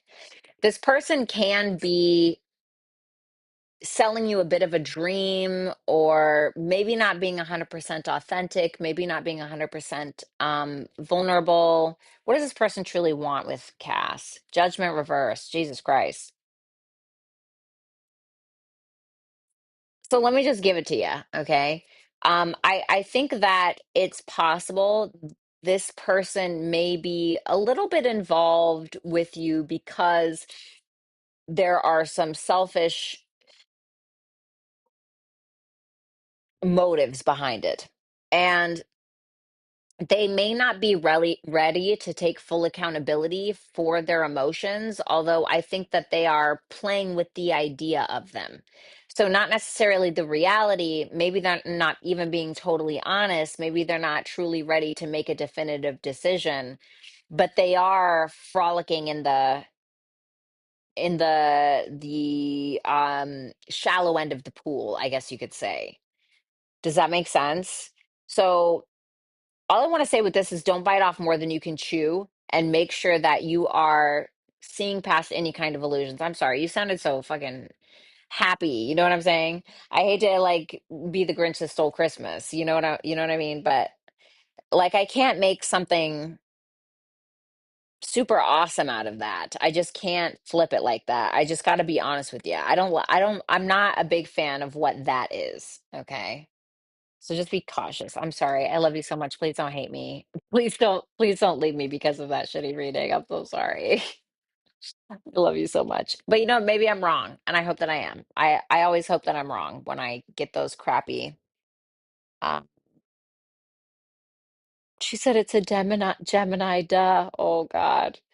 I'm a lot to handle. Well, you should continue to just be that. Oh my God. Thank you guys so much for all the super chat questions. I see him. Okay, good. Yeah, because I'm like, I don't like that. I feel like he's just kind of dilly-dallying around there. But yeah, she could wear a trash bag and be gorgeous. It's kind of disgusting. I'm dead. Are you guys talking about me? No, I'm not rocking a robe. This is a big old, are you talking about me? I'm gonna be so embarrassed if you're not talking about me. This is a Playboy hoodie. Girl, stop. I ask you for, okay, good. I really hate to give crappy, thank you. God, Lori, you are really just lately. I mean, you always have been, but I mean, this is really something. Let me put my cookies in the oven. Can we do this again? Absolutely. I would love to do that. Maybe we can do it every Tuesday if that's something that you guys want.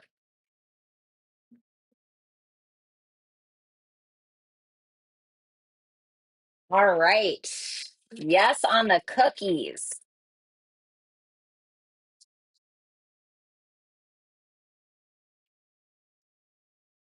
Oh God, nobody knows how good these damn cookies are. These cookies are so good.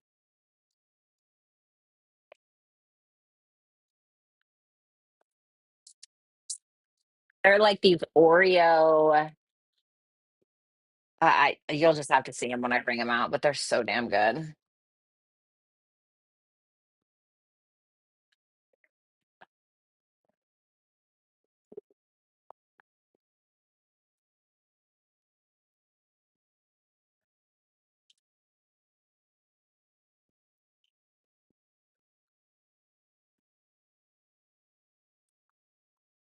All right, sorry about that. But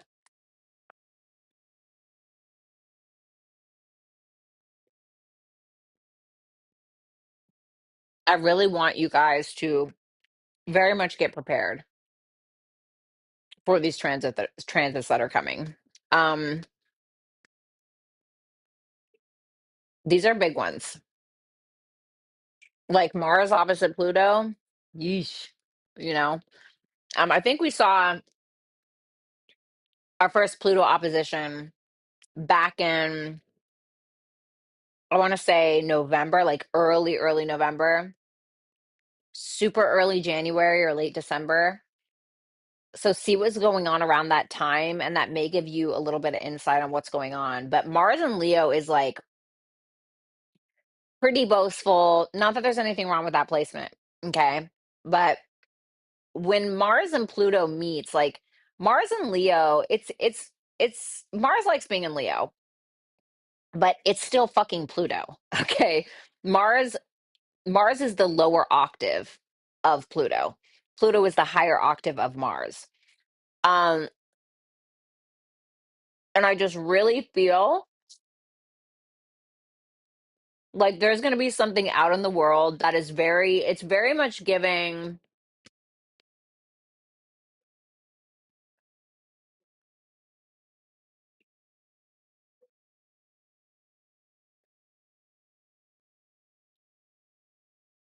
aggression, very militant against militant aggression towards people. Like I'm getting like I feel like there is going to be some protests out in the world. I feel like there's going to be violence. I think that there's going to be a lot of power plays and manipulations politically. I think that there's going to be a lot of gaslighting, and I think that there's going to be a lot of scapegoating energy that's happening out in the world, especially politically. Um, that's going to be interesting to me.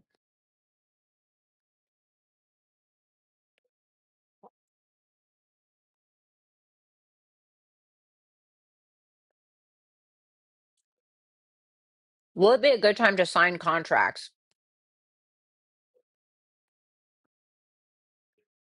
So you're a Taurus rising, so the moon rules your third house. I don't think that really doing too much around that is going to be a great idea. But I think that, you want to think about Mars and Pluto. Your seventh house is ruled by Mars and Pluto, which can be your marketplace. It can be your lawyer. It can be your therapist. It can be your partner. So your relationships, and also be cautious with like hidden enemies, because that's also your 12th house. And because you in whole sign house, you'll have your sun in the 12th, where you can be your own worst enemy as well. So you need to be careful with that. Um, but these are your relationships and stuff like that. So what I would say is be cautious of any kind of manipulations and power plays when it comes to signing contracts. I like that Mercury and Venus are direct. Okay, that's great, but we're still in the shadow period, so it's something to consider. So see what kind of dignity the moon is in during that time. But I would say with Mars, Pluto, I would be careful regardless of what the fuck you're doing. Cleaning your damn house, bitch. I've been having Mars go through my fourth house for a while. I was minding my business. I was minding my business. I was cooking, ended up spilling hot oil on my forehead, on my feet, burning myself, right? Mars, fire, burns, fourth house in the home. I mean, Mars can stir up all kinds of crazy shit. And so can Pluto. And Pluto is not going to fuck around, you know? So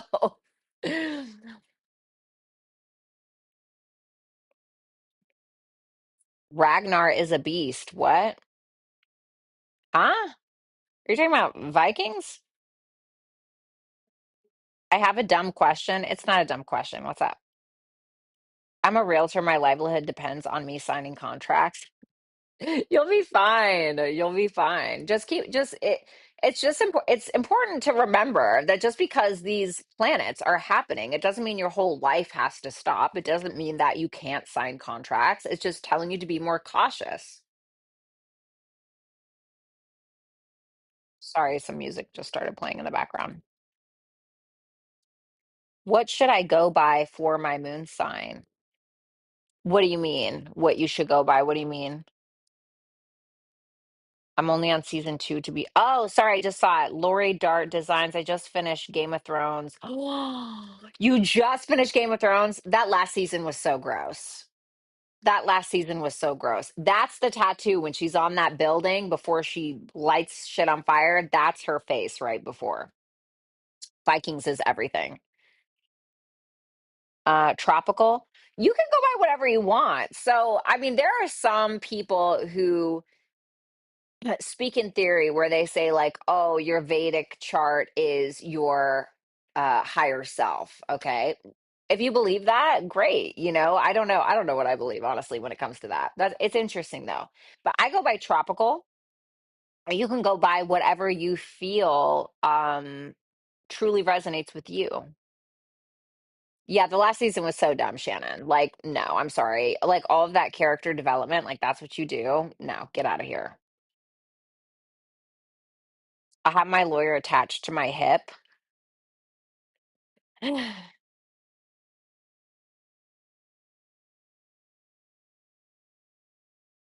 It's different in different charts. You mean like in Vedic and tropical? Yeah, it's going to be different. Like, so where it's placed in the houses usually don't change. It's the sign that it's in. So I'm a Taurus rising. I have Moon and Taurus in my first house. In Vedic astrology, I'm an Aries rising, Moon and Aries in the first house. You know, um, I feel like both. If I'm going to be totally honest with you, so just whatever is good for you. Lot R is vastly superior to games. I have never heard of that. I never saw Sons of Anarchy either. I really love House of Cards, Walking Dead, House of Cards, Walking Dead, Game of Thrones, obviously. Walking Dead kind of died off though. Like when Rick left, I was like, bye. And like you literally fired my husband, or you literally got rid of my husband. Like I'm not interested. They also, well, I don't want to be sorry. I guess I'm just kind of, yeah, ruining, giving away everything. Spoilers. Loved House of Cards though. I thought House of Cards was so good. But I never saw Sons. I saw some Lord of the Rings. I couldn't get into it back in the day. It doesn't mean I wouldn't be willing to like go and revisit it. I think Handmaid's Tale. Handmaid's Tale and Game of Thrones, I think, are the best shows I've ever seen. To be honest, like I'm talking writing, like production, like everything. I think that game, and I've read all the Game of Thrones books, but I would say Handmaid's Tale is very close up there with Game of Thrones. Handmaid's Tale. Yeah, please. Rick is my husband, okay, or was. Yeah, I wasn't like a big, I don't know. Maybe I can try again, but yeah. Handmaid's Tale is nightmare fuel. Handmaid's Tale is now a reality show. Okay. Or it's becoming one.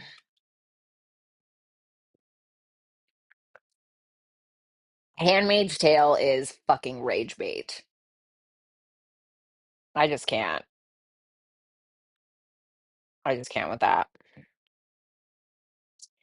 I mean, Margaret Atwood, I'm actually taking her master class because you guys know that I write. I love to write. And I've never seen Wheel of Time. I'm taking her master class, and she really is quite exceptional. She's a Scorpio. She's a Scorpio. I believe she's also an Aquarius moon. But George R. R. Martin, his birthday is a day before mine. He's a Virgo. He's the one that wrote Game of Thrones or A Song of Ice and Fire. And yeah, he's a Taurus rising. He's a Virgo sun like me, but he's a moon in Aries. He has his moon in the 12th house. Hi, baby. Oh, is it time for your dinner? I'm so sorry. You are such a baby. Oh, stop being so dramatic. You know what? I really liked American Horror Story, but then when they got to the other stuff, like they started, I felt like they kind of started falling off a bit. I really liked the Insane Asylum one. I think it was called Asylum. I can't remember that. Wow. I'm sorry, but Jessica Lange, back when she was doing that show, I was like, I want to marry this woman. Plus, I love older women. But I was like, I want to marry this woman. Jessica Lange is so hot. Like, oh my God. The way she can serve those lines, my goodness. American Horror Story was good initially. Yeah, the latter, I agree with you. Geek Easy, The Name Game. I've read her books and her style. I have not read her books, but I was thinking about doing it. I'm reading a life coaching book right now because I want to become a life coach. Doing a little bit of studying. Oh, aren't you adorable? Oh, I love you so much. You are such a baby. I love you.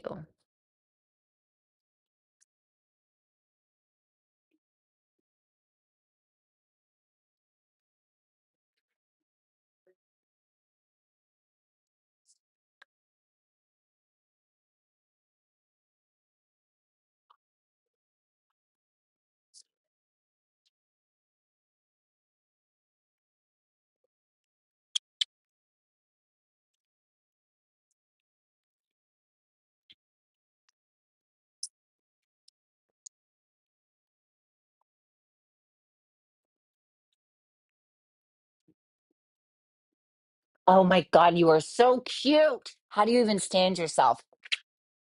She's like, okay, please let me go. I can't even stand it. I love you so much. Do you know that?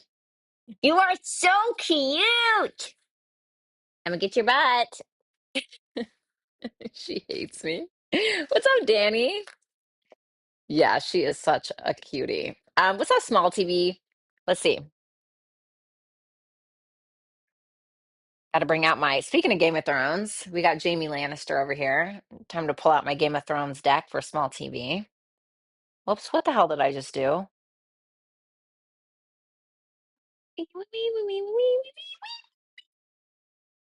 Oh my God, my cookies are done. Hold on, small TV.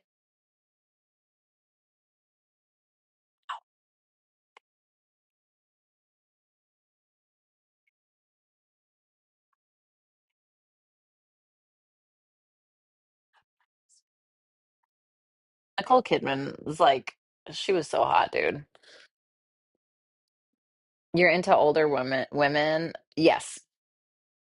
I know I am an older woman, but I've always really liked women who are a little bit older than me. Mommy issues. I did not receive the cards. They're not at my door. They might be in my mailbox. One second, guys. I got to get my cookies and small TV. I got your question. Hold on. And I also have to pee. So give me just a sec.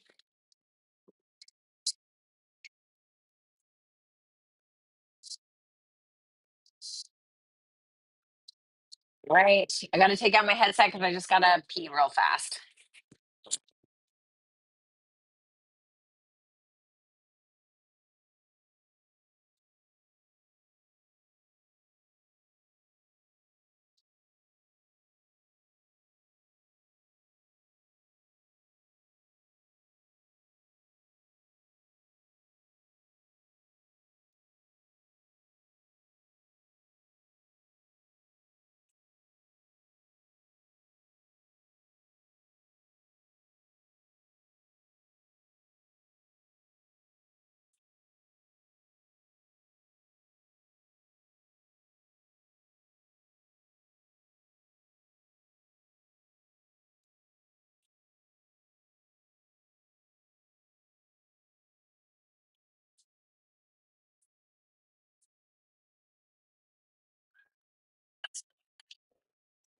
See. Can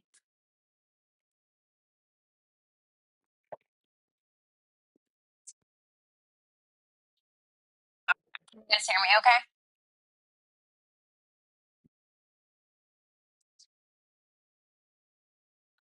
Really, Danny? Yeah. When I was 18, I dated a 49-year-old married woman. I'm not joking. Okay, let's see here. All right, small TV. Whoops, whoops. Oh, okay. Times two, honey. We love it. I'd like to know why Aries is being such a ahem, difficult person right now. Okay, let me see.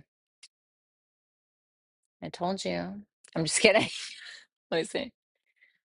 Two of Wands, Eight of Cups. It seems like he feels as though he has a pretty big decision to make when it comes to walking away from something in his life. I don't know if that's you or if that's what's that Eight of Cups about?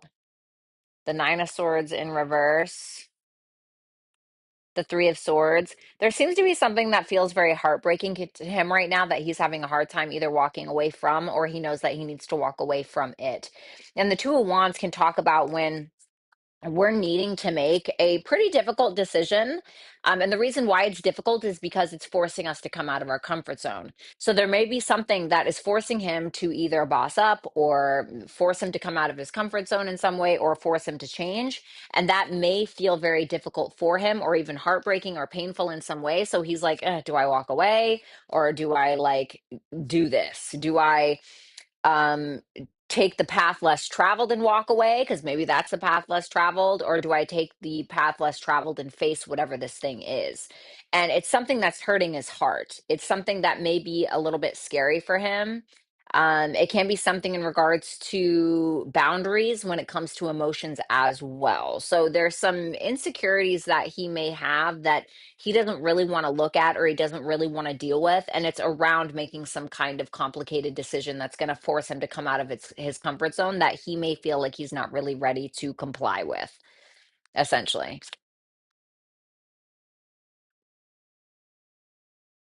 um okay, let's see. One second, guys. I am going to read your comments in 1 second. I want to get my girl small TV here. I'd also like to know, what does Scorpio feel towards me? I like that person. I do. Okay. Okay, let's see. No judgment here.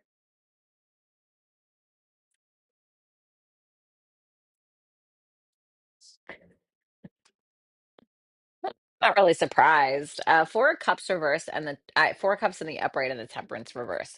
So when we see the Four of Cups about how we feel about another person, not necessarily for, but how we're feeling about another person, this can be somebody who feels like you might be a little bit disappointed in what he has to offer and what he doesn't have to offer. The temperance in reverse can also talk about somebody who's overdoing something in some way, and he could feel like you're disappointed by that. So he could feel like, let's say, for instance, that he is drinking too much, right? He may feel like you are disappointed by that. That's not something that you're here for. That is something that you reject. That is something that you're not grateful for within this dynamic or grateful about him. So he could feel like it's harder for you to be in balance or to be in harmony in this connection because of that essential disappointment. How he feels for you. Nine of Pentacles, Ace of Swords reversed. So the Nine of Pentacles can show up when we're more so focused on self, when we're like, okay, like this doesn't mean I'm not open to a relationship, or this doesn't mean I'm not open to a dynamic, because what comes after the Nine of Pentacles, it comes the Ten of Pentacles. But the Nine of Pentacles tells me that his motivation is solely around his own individual happiness right now, which I don't think is a bad thing. But these swords in reverse could be that he feels like he can't tell you the full truth about something, or he feels like maybe he has to hide something, or he has to fib something, or he's not really sure about where he wants this to go.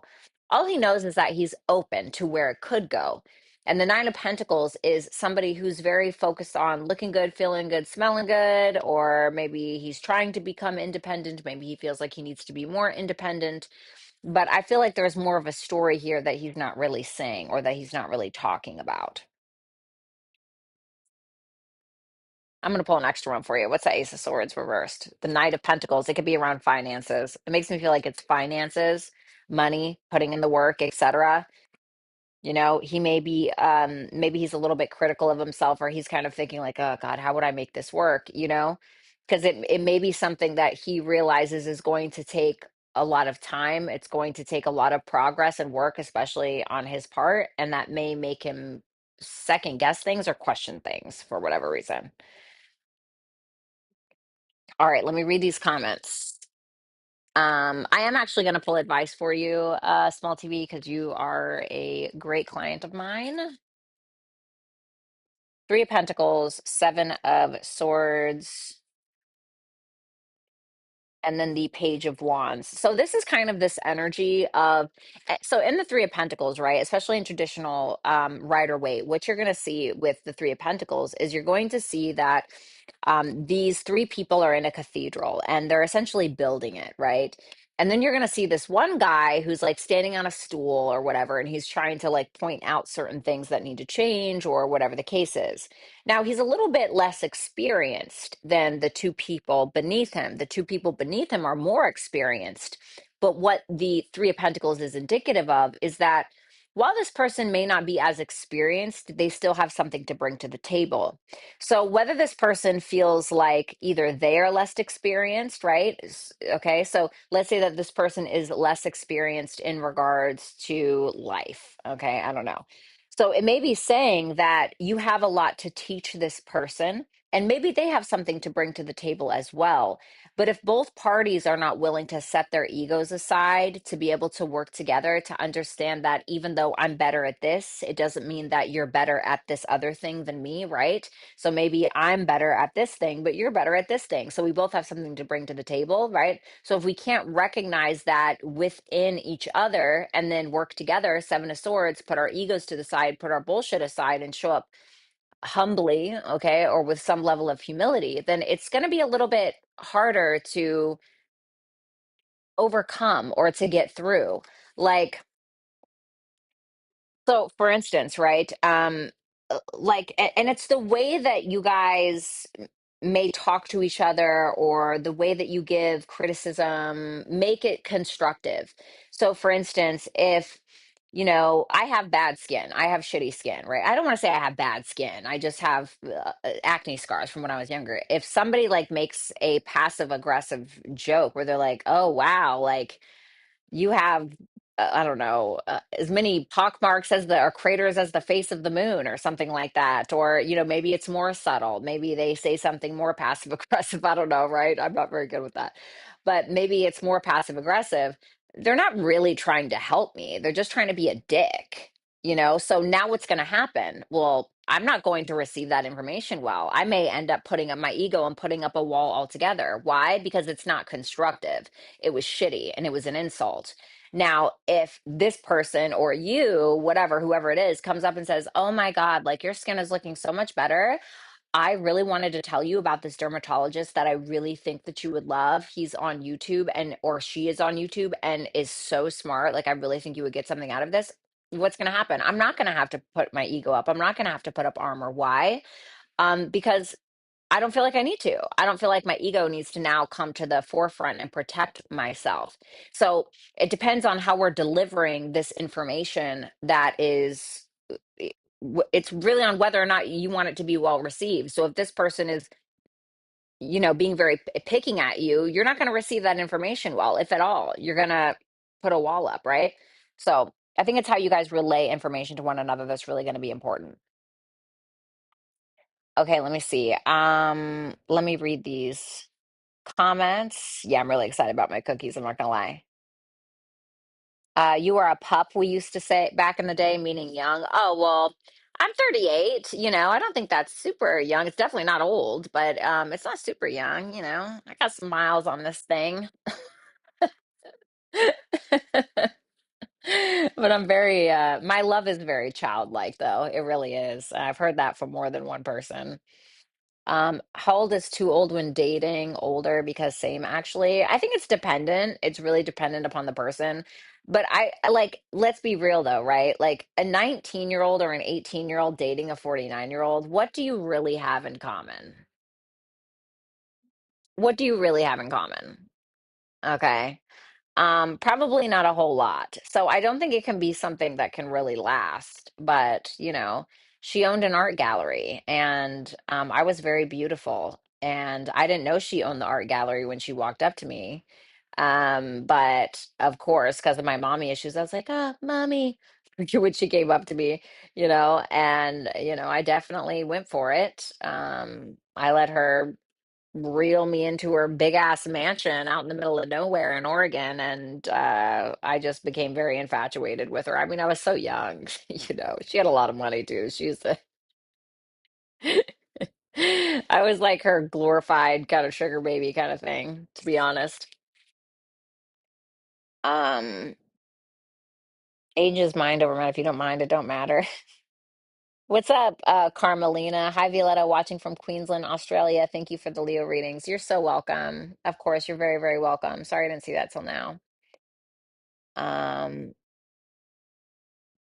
I'm too busy working with the going to ask my date what his mom wants. Lori, are you on a date right now? Please go enjoy your fucking date. Girl, get out of here. You don't have to do timestamps. Just go have fun. God, I feel like an asshole.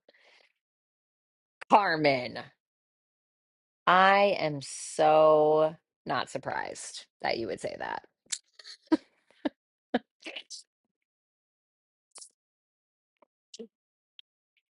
Let's see here.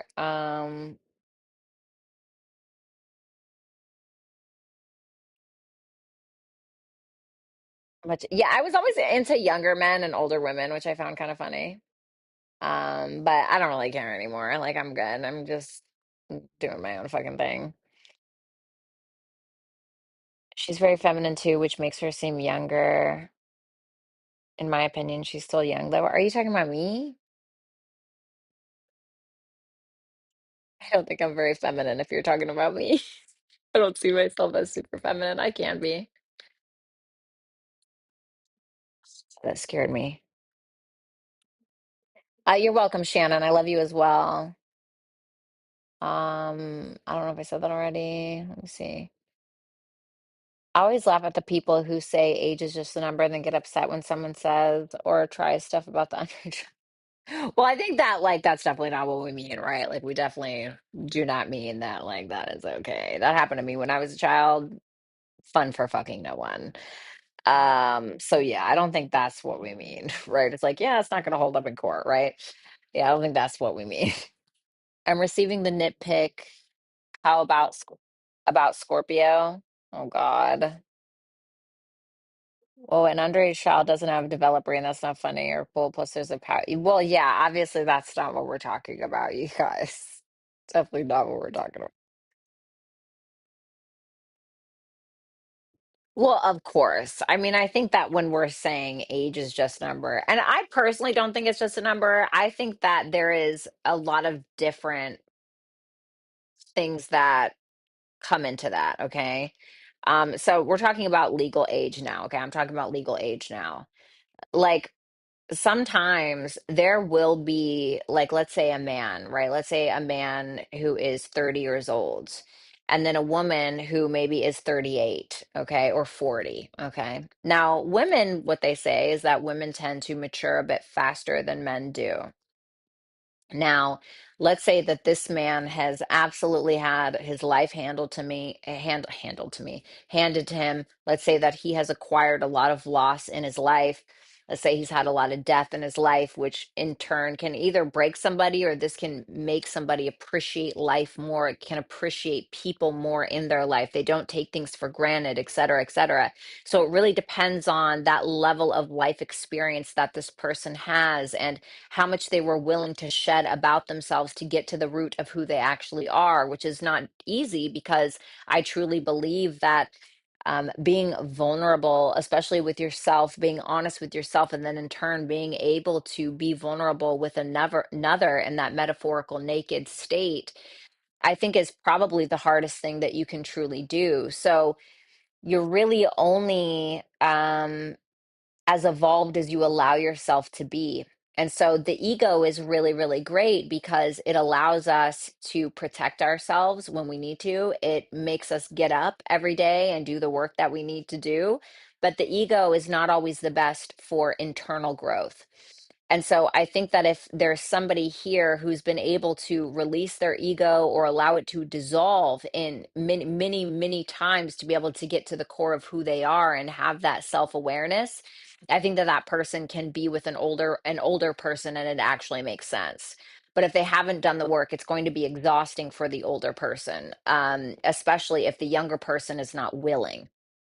So if there's somebody here, and I've been in relationships where, there's been people older than me that I felt like I had to fucking school. You know what I'm saying? I'm like, this is exhausting. So it really just is very dependent.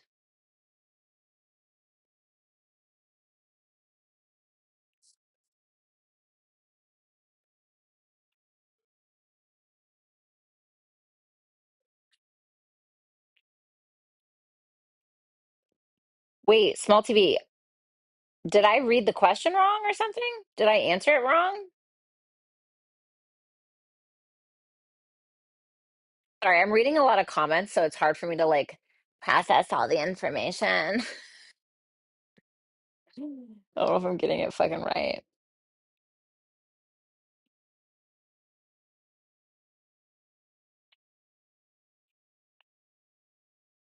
Yeah, Lori, for sure. Yeah, we're definitely not talking about that.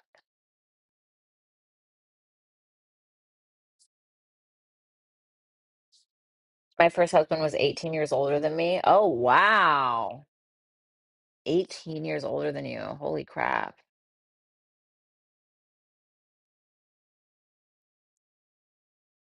But yeah,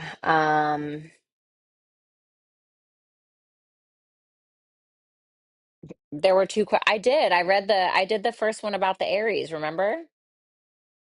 I did the first one about the Aries where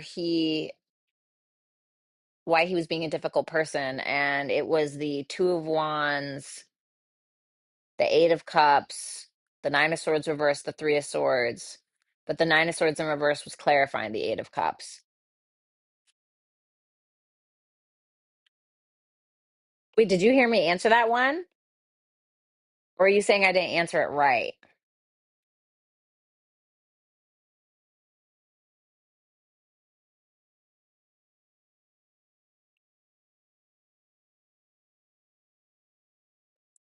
Yeah, I mean, I will say that I think that a 50-year-old woman should have not been hitting on an 18-year-old.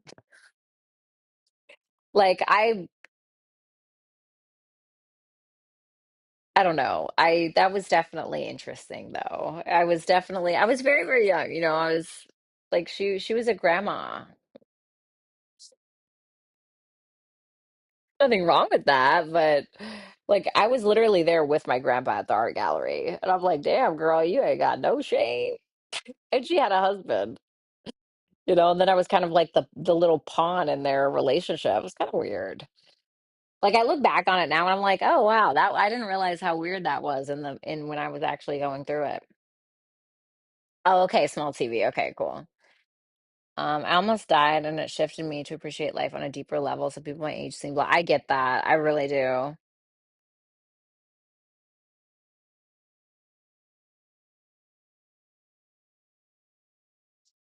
There are indications in the birth chart that would show that proclivity? Like if you're so sometimes I think that with like for instance, my best friend, he's a gay man. His Venus is in Capricorn. Okay. He absolutely loves older men. He also has his Mars in his 10th and ninth house cusp. So sometimes when you see like Venus or Mars in Capricorn, you are either the older person that younger people like, or you like older people. So um my best friend loves older men. He loves older men. Absolutely loves older men. Now, I have found that many younger women are very attracted to me, which I do not always share that same infatuation. I have Mars and Capricorn in the 10th house. So I think that sometimes I am perceived as it's on my midheaven. I'm perceived as the older or mature person to some people, but I tend to notice that my masculinity tends to draw in a younger feminine energy. So yeah, and I think Saturn placements as well. I think Saturn placements can be indicative of that. But Saturn is like the older, right? I also have Saturn in my seventh house. So you can see like Saturn in the seventh house as well. People who have Saturn in the seventh or Saturn in the first house. It can be that it can go both ways. So you can once again be the older person or that attracts the younger, or you can be attracted to the older.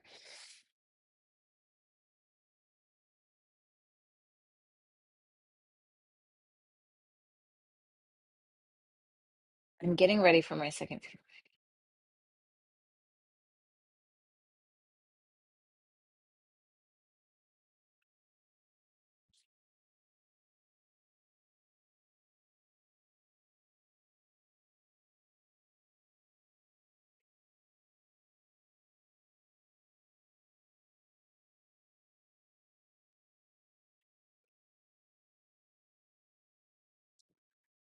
Big geek easy. I appreciate that. I'm really sorry to hear that, Cherie. We are doing super chat questions, but I'm happy to pull a card for you um, because of the funeral thing. The King of Cups in reverse. I would just be cautious. This can be somebody who maybe represents something that you feel like you're missing in your life, but it can also represent somebody who may not have the right intentions. Okay, so be cautious of that. The King of Cups in reverse, when it comes to meaning can just mean that there's something else under the surface, or there's not a whole lot of truth to something. No, I got the cookies just kind of chilling there. I'm probably actually going to get out of here, to be honest. But yeah, I just lost somebody, so I get it. But that's what I pulled the card for. But all right, guys, I'm actually gonna get out of here. But I love you. Obviously, if you guys ever want to book a tarot reading with me, you are more than welcome to do so at violettaalexis.com. I have a VIP tarot mentorship where you can either get readings from me or you can learn tarot. But I'm also going to be setting something up where it's just the one-on-one tarot course. Okay, so you can learn one-on-one tarot from me. If you are interested in something like that, email me. A client had asked me about it just recently where she didn't want the VIP tarot mentorship, but she did want to learn tarot. So I'm setting that up now. First come, first serve. Obviously, I don't want to take on too many people and overwhelm myself. But if that's something that you guys are interested in, then you can email me at info@violettaalexis.com. Um, or you can just go to my website, violettaalexis.com. And you're so welcome, Kinez. I've been single for 2.5 years. It's getting old now, but most of the people out here suck. That's why I think it's really important. And I know it sounds very cliche, but it's very important just to focus on yourself until that actually you just attract the person that is truly meant for you. Like there have been times where I really wanted love in my life, but because of me knowing where I was in the moment, I knew the kind of person I would attract. And so it was like, yeah, no, this is not the best time to be attracting love. You know what I'm saying? So focus on yourself, just keep getting better and better and better. And then that's when somebody that's going to be better suited for you is going to come in. Yes, Carmen, I was thinking about doing these every Tuesday now. Honestly, I was thinking about doing them every Tuesday because you guys seem to enjoy it. But anyway, I love you guys. I hope you have a great one. You're welcome, Sheree, anytime. I hope you have a great one. I love you guys so much. Please take care of yourselves and hopefully I will talk to you soon.